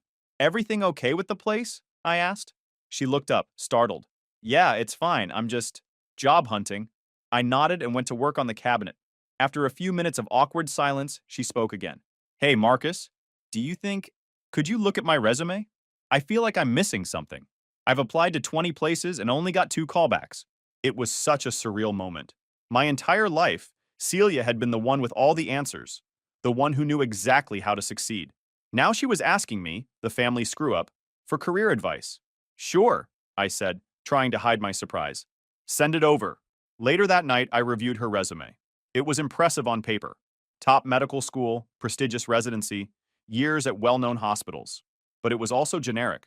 Nothing about her stood out from the thousands of other qualified doctors looking for work. I sent her back a marked-up version with suggestions, focusing on specific achievements, quantifying results, highlighting unique skills. Basic stuff I'd learned from my own journey, but things she'd never had to think about before. Her career had always been on the fast track, until it derailed. This is actually really helpful, she texted back. Where did you learn all this? Some of us have to work for opportunities, I replied simply. Nina was skeptical at first. She's going to figure it out eventually, she pointed out. Maybe, I admitted, but I'm not ready for that conversation yet. My parents found out Celia had moved within days. My mom called first, her voice dripping with fake concern. Marcus, honey, I heard your sister is staying at some apartment you found for her? That was thoughtful. No thanks. No acknowledgement that I'd helped when they hadn't. Just surprised that I could be useful for once. Yeah, she needed a place, I said simply. Well, your father and I think she should come stay with us instead. She needs to be with family during this temporary setback. I almost laughed. Did you ask her what she wants? Well, no, but maybe try that, I suggested and hung up. My dad called next, more direct. Marcus, your mother and I think Celia should stay with us. This situation is just temporary while she sorts out some work stuff. Oh, what happened with her job? I asked innocently. There was a pause. She's between positions. Very normal in the medical field. Anyway, we have plenty of room here. Did she tell you she wants to stay with you? Another pause. Well, no, but we're her parents. Like I said to Mom, maybe ask her what she wants. What I was piecing together was that Celia hadn't told them the full story. They knew she'd moved and was staying in a place I'd arranged, but they didn't know she was flat broke, jobless, and had been for months. A week later, I stopped by to fix a leaky faucet in Celia's unit, something I could have called a plumber for, but I wanted to check on her. She was on the phone in the kitchen, speaking quietly, but not quietly enough. Mom, I can't ask him for that, she was saying, her voice tense. I couldn't hear my mother's response, but Celia's side told me enough. No, I don't know how much he makes. Yes, I know he's helping me with rent already. No, I don't think he has savings like that. I froze in the hallway. Were they seriously talking about hitting me up for money? After years of treating me like I was worthless? Mom, he's a Target cashier, Celia hissed. He can't just… No, I understand you guys are struggling without… Yes, I know I used to help, but that was all I needed to hear. I didn't burst in or make a scene. I just quietly went back to fixing the faucet. When she came out of the kitchen, she looked startled to see me. How long have you been here? She asked, her voice slightly panicked. Long enough, I replied without looking up from the sink. If they send you to ask me for money, you're out of here. That clear? She didn't argue. She just nodded and left the room. That night, I told Nina everything. She wasn't surprised. She said my parents had been using Celia for years, and now they were trying to shift that burden onto me. But the difference was, I saw it coming. I mentioned that they had no clue I could actually help if I wanted to. The business had brought in over $20,000 last month alone. Nina just squeezed my hand and said that's exactly why I was winning. They didn't even know who I really was. A few days later, I saw Celia coming back from a job interview. Before heading in, she told me she'd made it clear to our parents that she wasn't asking me for money. They weren't thrilled. She said they couldn't understand why she'd rather stay in this so-called dump than move in with them. I asked her what she thought, and she paused, looked around at the modest duplex, then said she was finally starting to understand why I chose to do things my way. About a month into Celia's stay, my grandparents called and invited me to dinner at their place. Bring Nina, my grandma said. And your sister is coming too. Something in her tone made me suspicious. Who else? A pause. Your parents asked to join us. I almost declined right there, but my grandpa got on the phone. Marcus, I think you should come. Trust me on this one. When Nina and I arrived, everyone was already there. My parents looked tense. Celia looked miserable. My grandparents exchanged a look when we walked in that I couldn't quite read. Dinner started awkwardly. My parents kept trying to pull Nina into conversation, suddenly interested in her now that they'd realized she was my serious girlfriend. A bookstore. How quaint, my mom said, eyeing Nina's outfit like she was mentally calculating the fabric cost. I'm sure that's fulfilling. Do they let you sit and read all day? Or is there actual work involved? Nina just smiled and said she loved books. Unfazed. My dad chuckled. Hey, as long as someone's bringing in money, right? Then he turned to Nina and added, Bet you weren't expecting to date a Target cashier. You must really be into charity work. They both laughed like they'd just delivered a zinger at open mic night. And how long have you two been together? He asked, still grinning. 2 years next month, Nina replied. My parents blinked like they'd just heard we were secretly married with 3 kids. My mom tilted her head and said, 2 years? And still going strong? That's admirable. I mean, not everyone would have the patience for someone still finding his path. Then came the questions about where we lived. I kept it vague. We have a place. But of course that wasn't enough. East Side?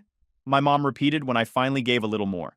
Oh, well, it's nice that you're making it work with what you've got. I'm sure it has character. You must really love each other. My dad snorted.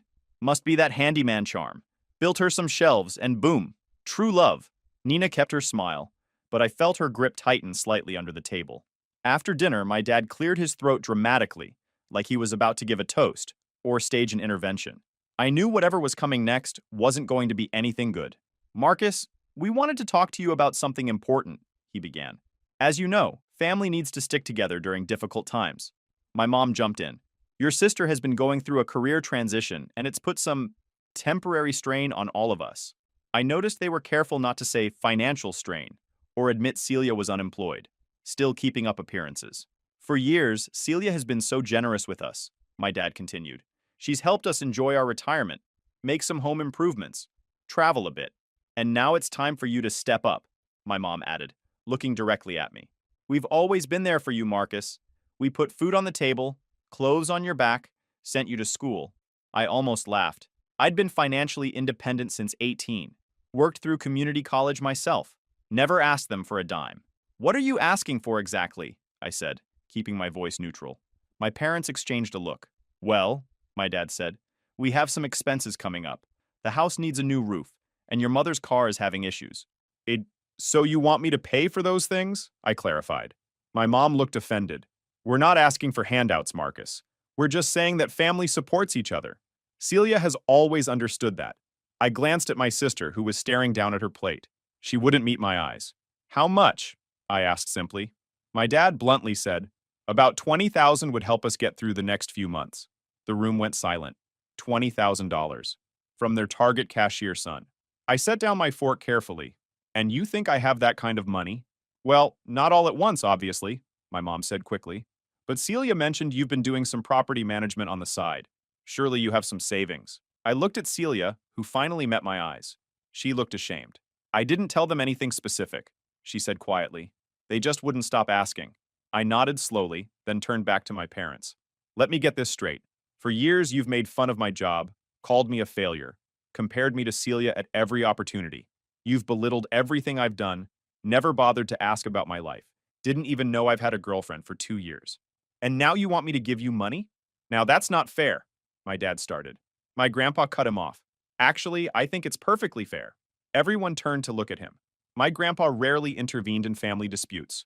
You and your wife have spent years treating Marcus like he's beneath you, he continued. June and I have watched it happen. We've said our piece about it many times, but you never listened. My grandma nodded. You dismissed his work, his choices, his path, and now you want his help? After everything? And then my dad went there. Look, Marcus, he said, voice dripping with contempt masked as concern. It's not like you're married, or raising a family, or building a real career. You're nearly 30, still clocking hours at Target, and playing handyman on weekends. Nina's clearly a sweet girl, but I honestly don't understand what she sees in a man with no real direction. At some point, you've got to grow up and do something that actually counts. That's when I decided it was time. I'd kept my life secret for years, protecting myself from their judgment. But maybe it was time they understood exactly who they'd been mocking all this time. I didn't flinch. I just looked at him. You want to know something funny, Dad? That duplex Celia's living in? I don't manage it. I own it. My mom's eyebrows shot up. In fact, I continued, I own 5 properties now. That side gig you mentioned has been my real focus for years. Target is just where I go a few days a week for steady insurance and to keep expectations low. My dad's mouth was literally hanging open. Last month, after expenses, my properties brought in just over $20,000, I said. That's not counting the equity I'm building. My portfolio is worth about $1.8 million now, with loans against it, of course. But still, the look on their faces was almost worth the years of ridicule. You know that beater car you're always making fun of? I keep it because it's reliable and paid off. I could buy a new car in cash tomorrow if I wanted to. I just don't care about flashy shit the way you do. My mom was stuttering now. But you never said anything. Why would you keep this from us?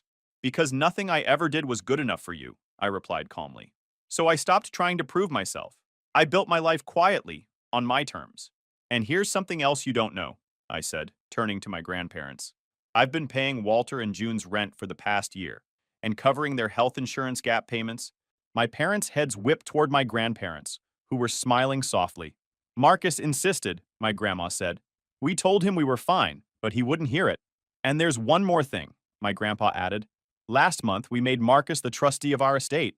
If my parents looked shocked before, now they looked absolutely thunderstruck. What does that mean? My dad demanded. It means, my grandpa said calmly, that Marcus makes the financial decisions for us now, and whatever's left when we're gone goes where he thinks it should go. This is absurd. We're your children. My dad slammed his hand on the table. And Marcus is our grandson who actually takes the time to check on us, my grandma replied. When was the last time you came by without needing something, Jean? My mom turned to me, her face unreadable. You've been hiding all this from us? Why? I looked at her steadily. Why would I tell you? So you could ask for money sooner? So you could pretend to be proud of me only after I became financially successful? I shook my head. No thanks. Then I said the words I'd been holding back for years. Funny. You always said I'd never amount to anything in this family, and now I'm the one who signs the checks. My dad stood up abruptly. This is ridiculous. You've turned my own parents against me. No, my grandma said firmly. Your behavior did that all on your own. My mom turned to Celia, clearly expecting her to say something in their defense. But my sister just looked at them and said softly, They used me too, Mom. My dad's face went purple. Used you? We supported you. We bragged about you. You paraded me around like a trophy, Celia interrupted, and then expected me to fund your lifestyle because I was doing so well. You never once asked if I was happy. My dad started sputtering about ungrateful children, while my mom dabbed at her eyes with a napkin, going for the sympathy angle. Neither of them was actually listening to what we were saying. I think we're done here, I said, standing up. I looked at my grandparents. Thank you for dinner. As Nina and I headed for the door, I heard my dad call after me. So that's it? You're just going to walk away when your family needs you? I turned back, one hand on the doorknob. That's exactly what you taught me to do. After the dinner showdown, I went completely no contact. Blocked my parents' numbers, email, everything. No more drive-by guilt trips, no more fake check-ins. Nina and I even changed our locks and added cameras because, knowing them, a pop-in wasn't out of the question. Celia stayed in the duplex a bit longer, eventually landing that community clinic job she mentioned. She's not rolling in cash anymore, but she told me it's the first time she actually feels like she's doing something that matters. For herself, not just for the applause. We talk now. Not every day, but enough. The dynamic has completely flipped. She listens, asks for advice, respects what I've built. We're not best friends or anything, but there's peace there. For once. As for my parents? Well, after I iced them out, they tried going through Celia to mediate. She shut that down fast. Told them flat out that I was done, and they had no one to blame but themselves.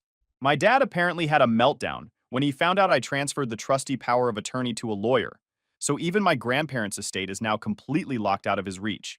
They're not doing great financially. Without Celia bankrolling everything, they're starting to feel what it's like to actually live within their means. They had to cancel the cruise, sell the new car. There were rumors, through my aunt, that they were looking into reverse mortgages, but honestly, not my problem. The last message I ever got from them was a group email titled, Family is Forever. It was 2 paragraphs of emotional manipulation, half-baked apologies, and a classy little jab at the end. We raised you better than this. I didn't respond, just archived it and poured myself a coffee in my workshop while looking over the blueprints for my next property. Funny how success looks different when no one's telling you what it should look like. Also, the family achievement wall? My grandparents replaced half the pictures. Now there's one of Celia in scrubs and one of me, standing in front of my first building with a sold sign. Grandpa framed it himself. I guess if there's a moral here, it's this. Bet against the quiet ones long enough, and eventually, they'll stop playing by your rules and build their own damn scoreboard. Peace, Marcus, your friendly neighborhood disappointment, who also just hit 6 figures in monthly revenue. But what do I know? I still drive a Civic. Story 6. Wife abandoned us to find herself and brags that I'll wait for her return. But later, karma hit her hard. Alright, so here's how my life flipped in a way I didn't see coming. I'm Alex, 34, and I thought I was in a pretty stable marriage with Sarah, who's 32. We met in high school, got together young, and despite the ups and downs, I figured we'd built something solid. We even have a little girl, Emma, who's 5. She's the best part of my life, hands down. Sarah and I both work full-time, grinding to make everything work, trying to give Emma a stable home. You know how it goes. Jobs, bills, the daily routine. We'd been talking for ages about doing something big as a family. We were going to put work on hold and just take off for a few months, explore the country, reconnect, spend some real quality time together. It wasn't some random fantasy either. We had a whole plan mapped out. We'd saved up enough to make it happen, and I thought we were on the same page, both really looking forward to it.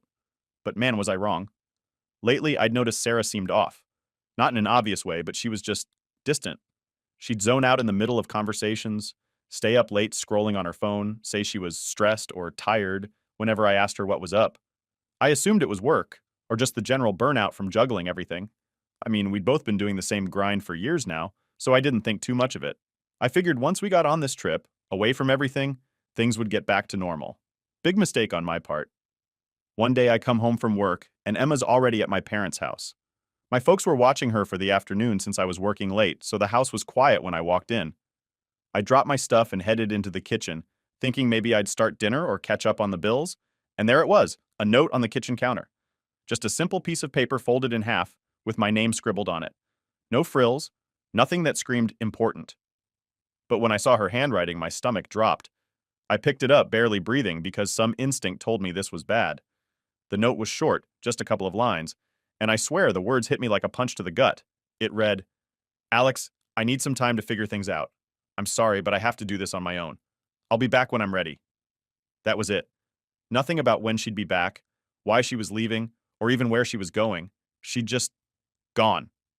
I can't even describe the shock. One minute I was coming home, thinking I'd be sitting down to dinner with my wife and planning our trip, and the next minute, she was gone. And it wasn't just a taking a walk to cool off type of gone. This was a full-on disappearing act like she'd planned it out. I looked around, half expecting to see her suitcases still sitting by the door, or maybe her car parked out front.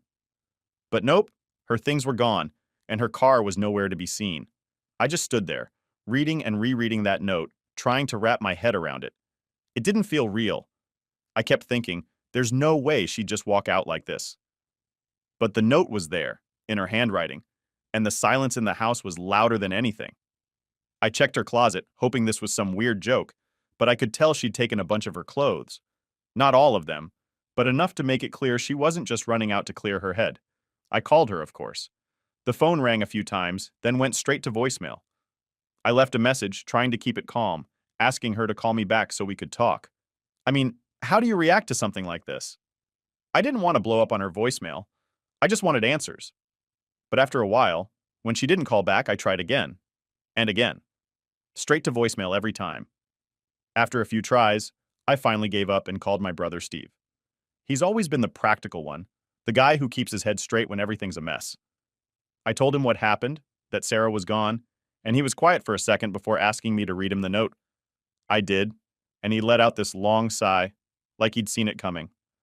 But for me, it was like the rug had been pulled out from under my entire life. "Alex, listen to me," Steve said. "You need to lock down the accounts and protect yourself. We don't know how long she's planning to be gone, and if she took money already, she could take more." He was right. I hadn't even thought about the money yet. My mind was too scrambled. But after he said that, I couldn't ignore it. If she'd left with no warning, there was no telling what she planned to do next. I went around the house looking for anything else she might have taken. I don't know why.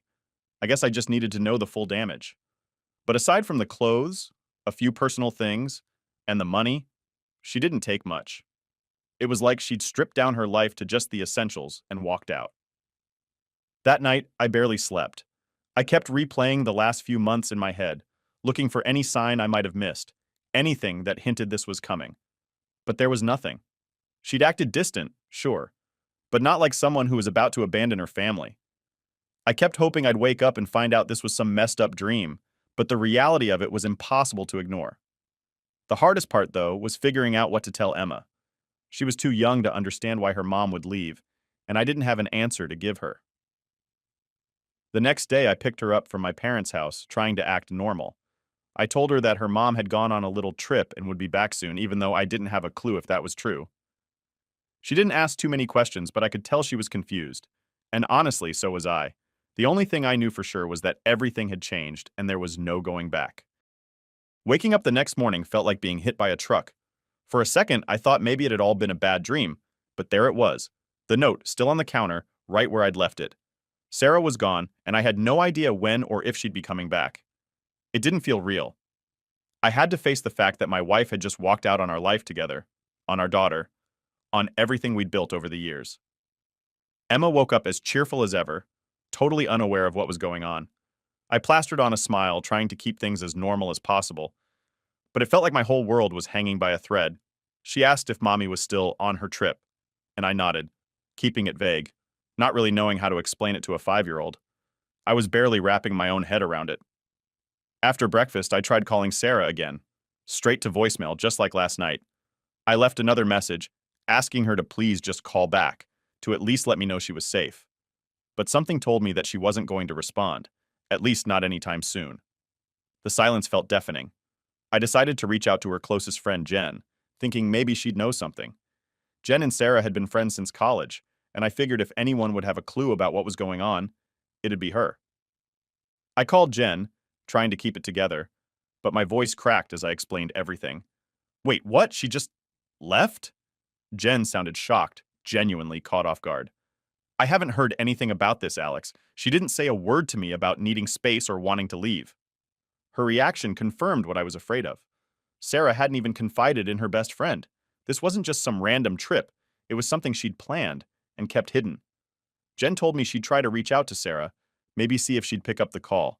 She sounded as worried as I felt, but it didn't exactly bring me any comfort. Sarah had taken off without telling anyone, without even a hint of when she'd be back. And now it was all on me to keep things together. The rest of the day was a blur of trying to act normal while feeling like my whole life had been turned upside down. I took Emma to the park, played with her like I always did, but my mind was somewhere else.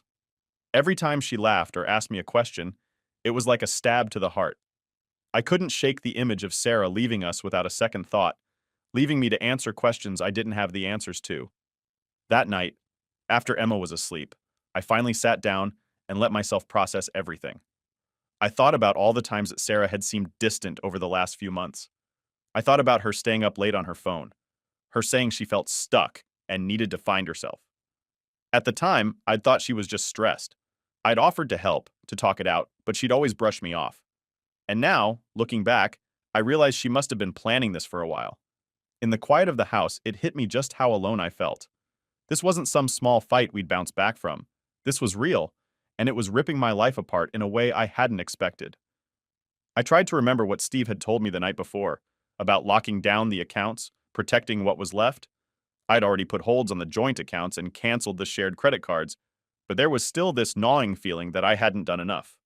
So I sat down, logged into our bank accounts, and took a closer look. She'd already withdrawn a chunk of our savings. Not everything, but enough to leave a serious dent.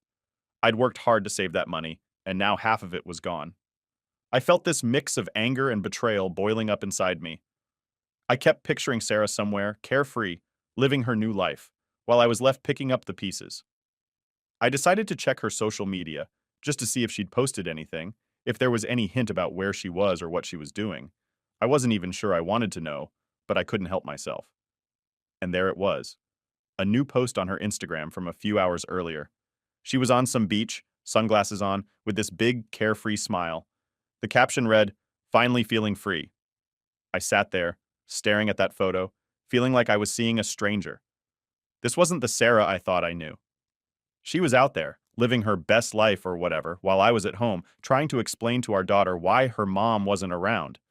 The comments were full of her friends hyping her up, saying things like, "You deserve it, girl," and "living your truth." It felt like I was the only one seeing the full picture, that she'd just walked away from her family. I took a screenshot and sent it to Steve. He replied almost immediately, calling me to ask if I was okay. I wasn't, not even close, but I told him I was handling it. What else was I supposed to say?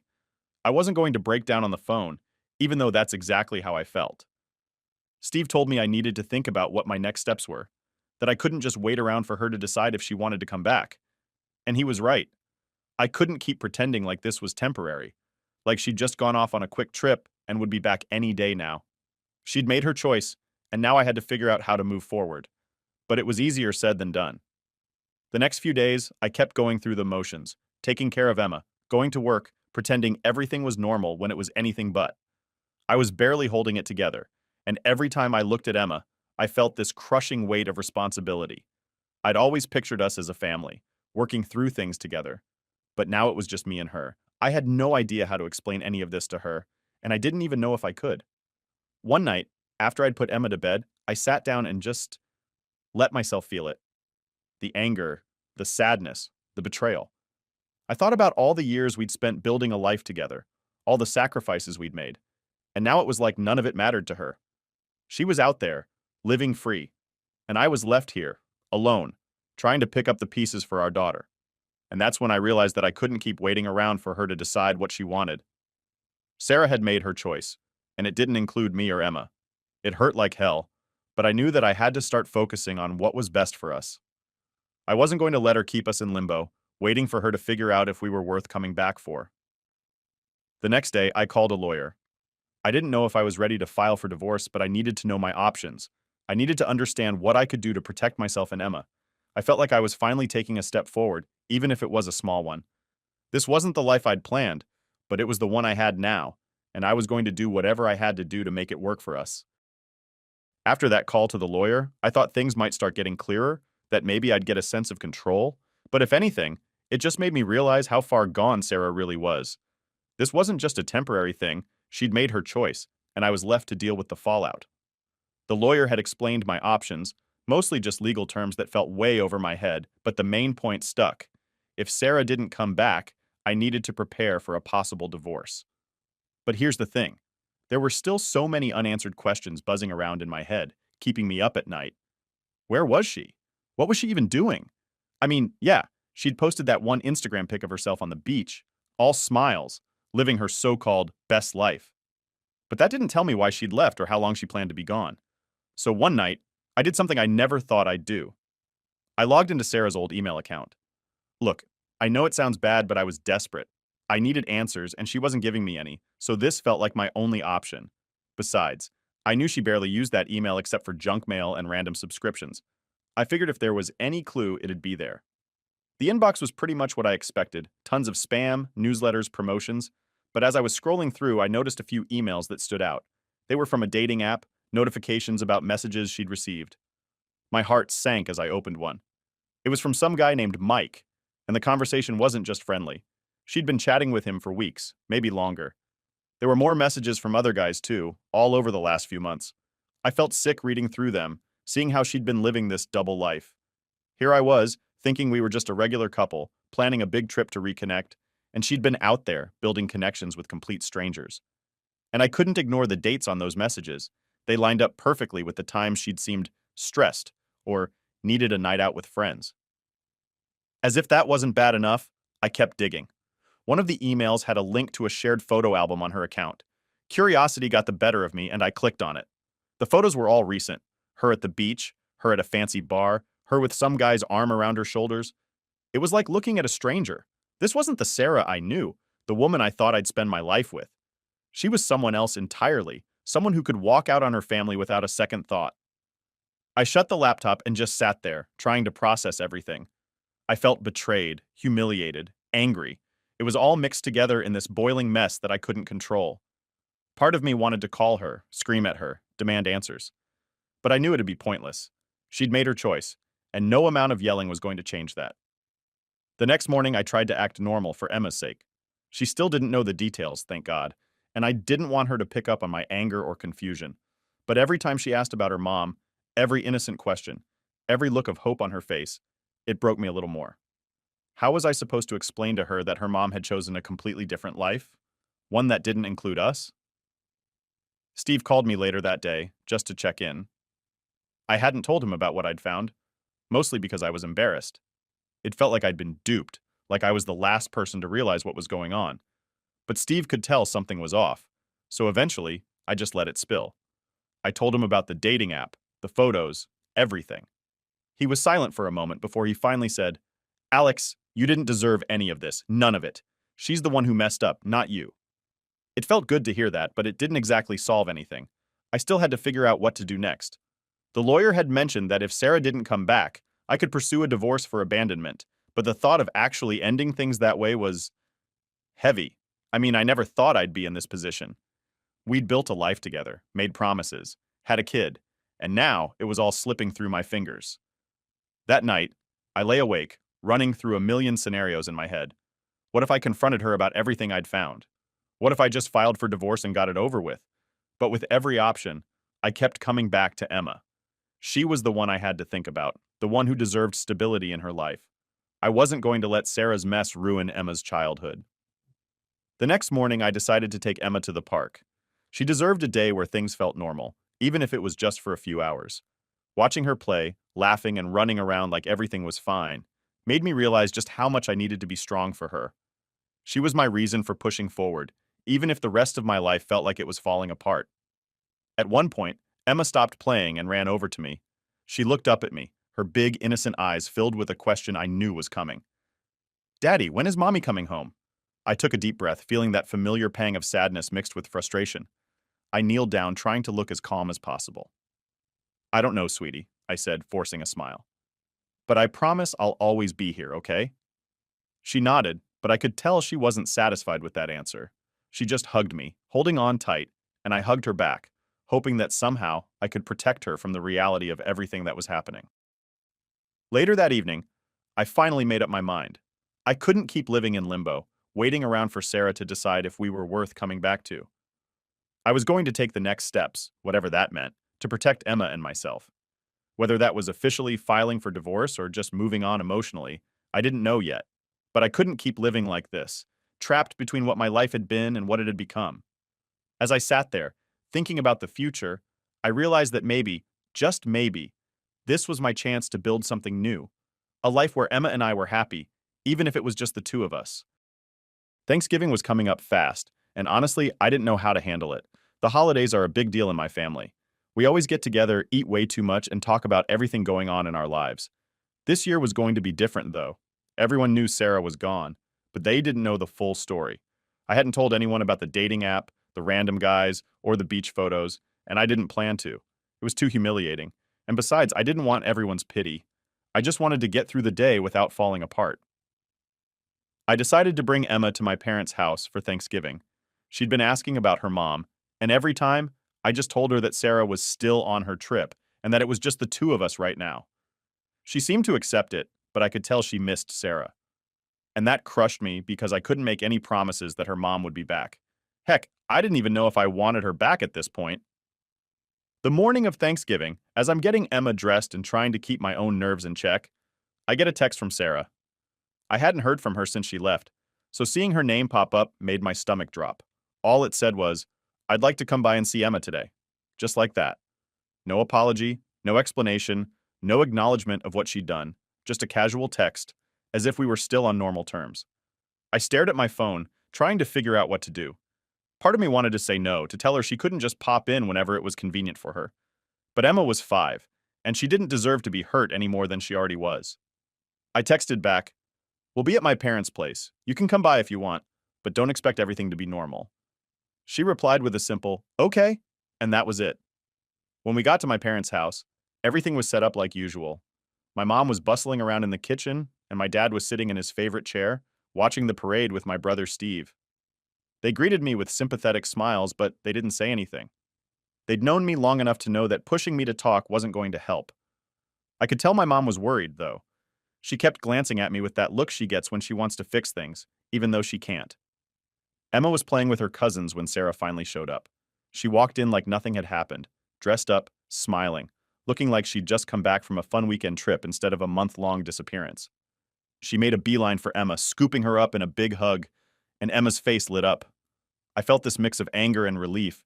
Angry because she was acting like everything was fine, and relieved because at least Emma was happy, if only for a little while. The whole family was watching, and the silence was thick. My mom broke it by politely offering Sarah a drink, which she accepted, and they all sat down around the table. I could tell everyone was waiting for someone to say something, to address the elephant in the room. But Sarah acted like she was just another guest, chatting away about her trip and how nice it was to see everyone. At one point, I couldn't take it anymore. I leaned over and said quietly, "So, that's it? You're just going to act like nothing happened?" She glanced at me, barely fazed, and said, "Alex, I needed this. I needed time to figure things out." She said it so calmly, like she was explaining why she'd taken a longer than expected coffee break, not why she'd abandoned her family. I couldn't keep my voice down. Figure things out? You walked out on Emma and me without a word. You've been gone for weeks, and now you just show up for Thanksgiving like everything's fine? Everyone went silent, even the kids. Sarah looked uncomfortable for the first time, shifting in her seat, but she kept her calm. I'm here now, aren't I? I wanted to be here for Emma, to show her I still care. Steve was glaring at her, and I could see the disappointment in my parents' eyes. But Sarah just brushed it off, reaching for Emma again and trying to distract her with talk about her adventures. I realized she wasn't going to own up to anything. She wasn't going to apologize or explain.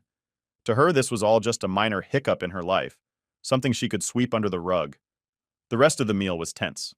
Every time Sarah tried to make small talk, someone would either ignore her or give a short answer. She tried laughing it off, but it was clear she knew she wasn't welcome. After dessert, she finally stood up and said she had to go, that she had other plans. Emma looked disappointed, but she hugged her mom and asked when she'd see her again. Sarah glanced at me, and for a second, it looked like she might actually say something meaningful. But all she said was, "Soon, sweetie, I'll be back soon." And just like that, she walked out, leaving the mess behind her once again. After she left, my mom pulled me aside and asked if I was okay. I wanted to say yes, to reassure her, but I couldn't. I was angry, hurt, and feeling like I'd just watched my life unravel in real time. My dad patted me on the back, his way of saying he was there for me, even if he didn't know what to say. On the drive home, Emma was quiet. She didn't say much, just stared out the window with this sad look on her face. I tried to cheer her up, pointing out holiday lights and talking about how we decorate our place soon, but she barely responded. When we got home, she went straight to her room without a word. I sat alone in the living room, feeling the weight of everything that had happened. Thanksgiving was supposed to be a time for family, for feeling grateful, but all I felt was empty. Sarah had come in, messed everything up, and left again, leaving me to deal with the aftermath. I knew then that this was going to be the new normal, me holding everything together, while she flitted in and out whenever it suited her. I was done. Done waiting, done hoping she'd come around, done pretending everything would be okay. I didn't know exactly what my next move would be, but I knew one thing for sure. I was going to build a life for Emma and me, and it wouldn't include Sarah's half-hearted appearances. We deserved better than that. After Thanksgiving, I felt different, like something had finally snapped into place. I wasn't angry anymore, not like I'd been when Sarah first left. I was more resigned, maybe even a little relieved. She'd shown me exactly who she was, a woman who could walk away from her family, turn up when it suited her, and then leave without a second thought. It was like watching a stranger move through my life, and I was done letting her come and go like that. I'd spent enough time trying to make sense of it, enough nights lying awake wondering why. Now it was time to move on and focus on Emma and me. The days turned into weeks, and I started settling into our new normal. I found a good rhythm for Emma and me. We'd have dinner together every night, make her favorite foods, do story time before bed. I wanted her to feel safe, to know that I was here no matter what. My family was around a lot more too, especially Steve, who'd stop by just to hang out or help me fix things around the house. It was simple, but it felt good, like we were building something steady, even if it was just the two of us now. Then, right as I was getting used to this, Sarah showed up again. I was at work when she texted, saying she needed to talk, and asked if I could meet her that night. No explanation, no warning, just another demand for my time. I was tempted to ignore her, but a part of me was curious. What was she going to say? Was this just another visit, or did she have some other excuse lined up? So that night, I met her at a small coffee shop. She was already sitting there when I walked in, looking, well, not great. She was wearing her usual, "I've got it all together" outfit, but I could tell something was off. She looked tired, more than I'd ever seen her, and there was this unease about her that I hadn't noticed before. She barely waited for me to sit down before she launched into it. "Alex, I made a mistake. I thought I could find myself or whatever, but it turns out that was not what I expected." I just sat there, listening, letting her talk. She went on about how things hadn't gone as planned, how she'd lost touch with some of her friends she'd been with, how life wasn't as easy as she'd thought it'd be on her own. Apparently, one of the guys she'd been seeing had swindled her out of money, promising to invest it or something, and now she was in financial trouble. The whole situation sounded like some ridiculous rom-com plot gone wrong, but here it was, real life. Finally, she got to the point. I was thinking, maybe I could come back, just until I get back on my feet. She said it so casually, as if she hadn't abandoned me and Emma, as if she hadn't completely dismantled our lives for her own adventure. I took a deep breath, choosing my words carefully. So let me get this straight, I said, looking her right in the eyes. You left us to go find yourself. You got involved with some guy who scammed you, and now you're back because you need a place to crash? She flinched, but she tried to play it off. It's not like that, Alex. I just thought maybe we could work through this. I want to make things right with you and Emma. I shook my head, feeling this strange sense of calm wash over me. You want to make things right? Sarah, you walked out without a second thought. You left me to explain to our daughter why her mom wasn't around. You show up on Thanksgiving, act like nothing happened, and now you want to come back because you're broke? She looked down, clearly not expecting me to be this direct. She probably thought I'd just cave in, that I'd let her back in like it was nothing. But I couldn't do that. Not for her, not after everything. I'm sorry, Sarah, I said, not feeling sorry at all. Emma and I have been doing fine on our own. We've moved on, or at least started to.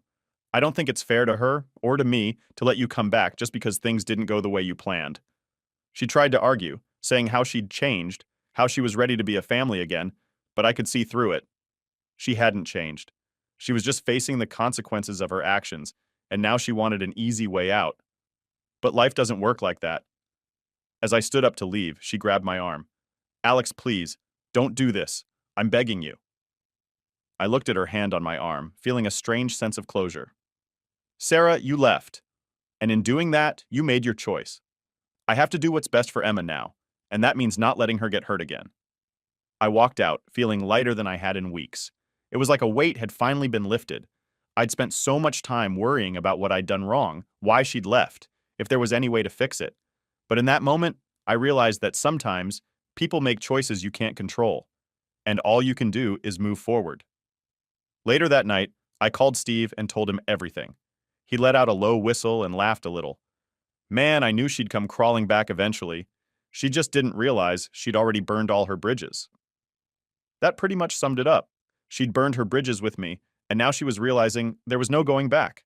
I didn't feel sorry for her. I felt relieved. Relieved that I could finally close that chapter and focus on what really mattered. Building a life for Emma and me, one where we could both feel safe and loved. In the weeks that followed, I noticed a change in myself. I wasn't angry or bitter anymore. I felt like I'd finally let go of all the weight, all the questions. Emma and I were okay, really okay, and that was enough for me. It turns out karma has a funny way of working itself out. Sarah had made her choices, and now she was facing the consequences. And as much as she wanted to come back, she couldn't, not anymore. So, there you have it. Life doesn't always go the way you plan, and sometimes people let you down in ways you can't predict. But in the end, I learned that I'm stronger than I thought, and Emma and I, we're going to be just fine.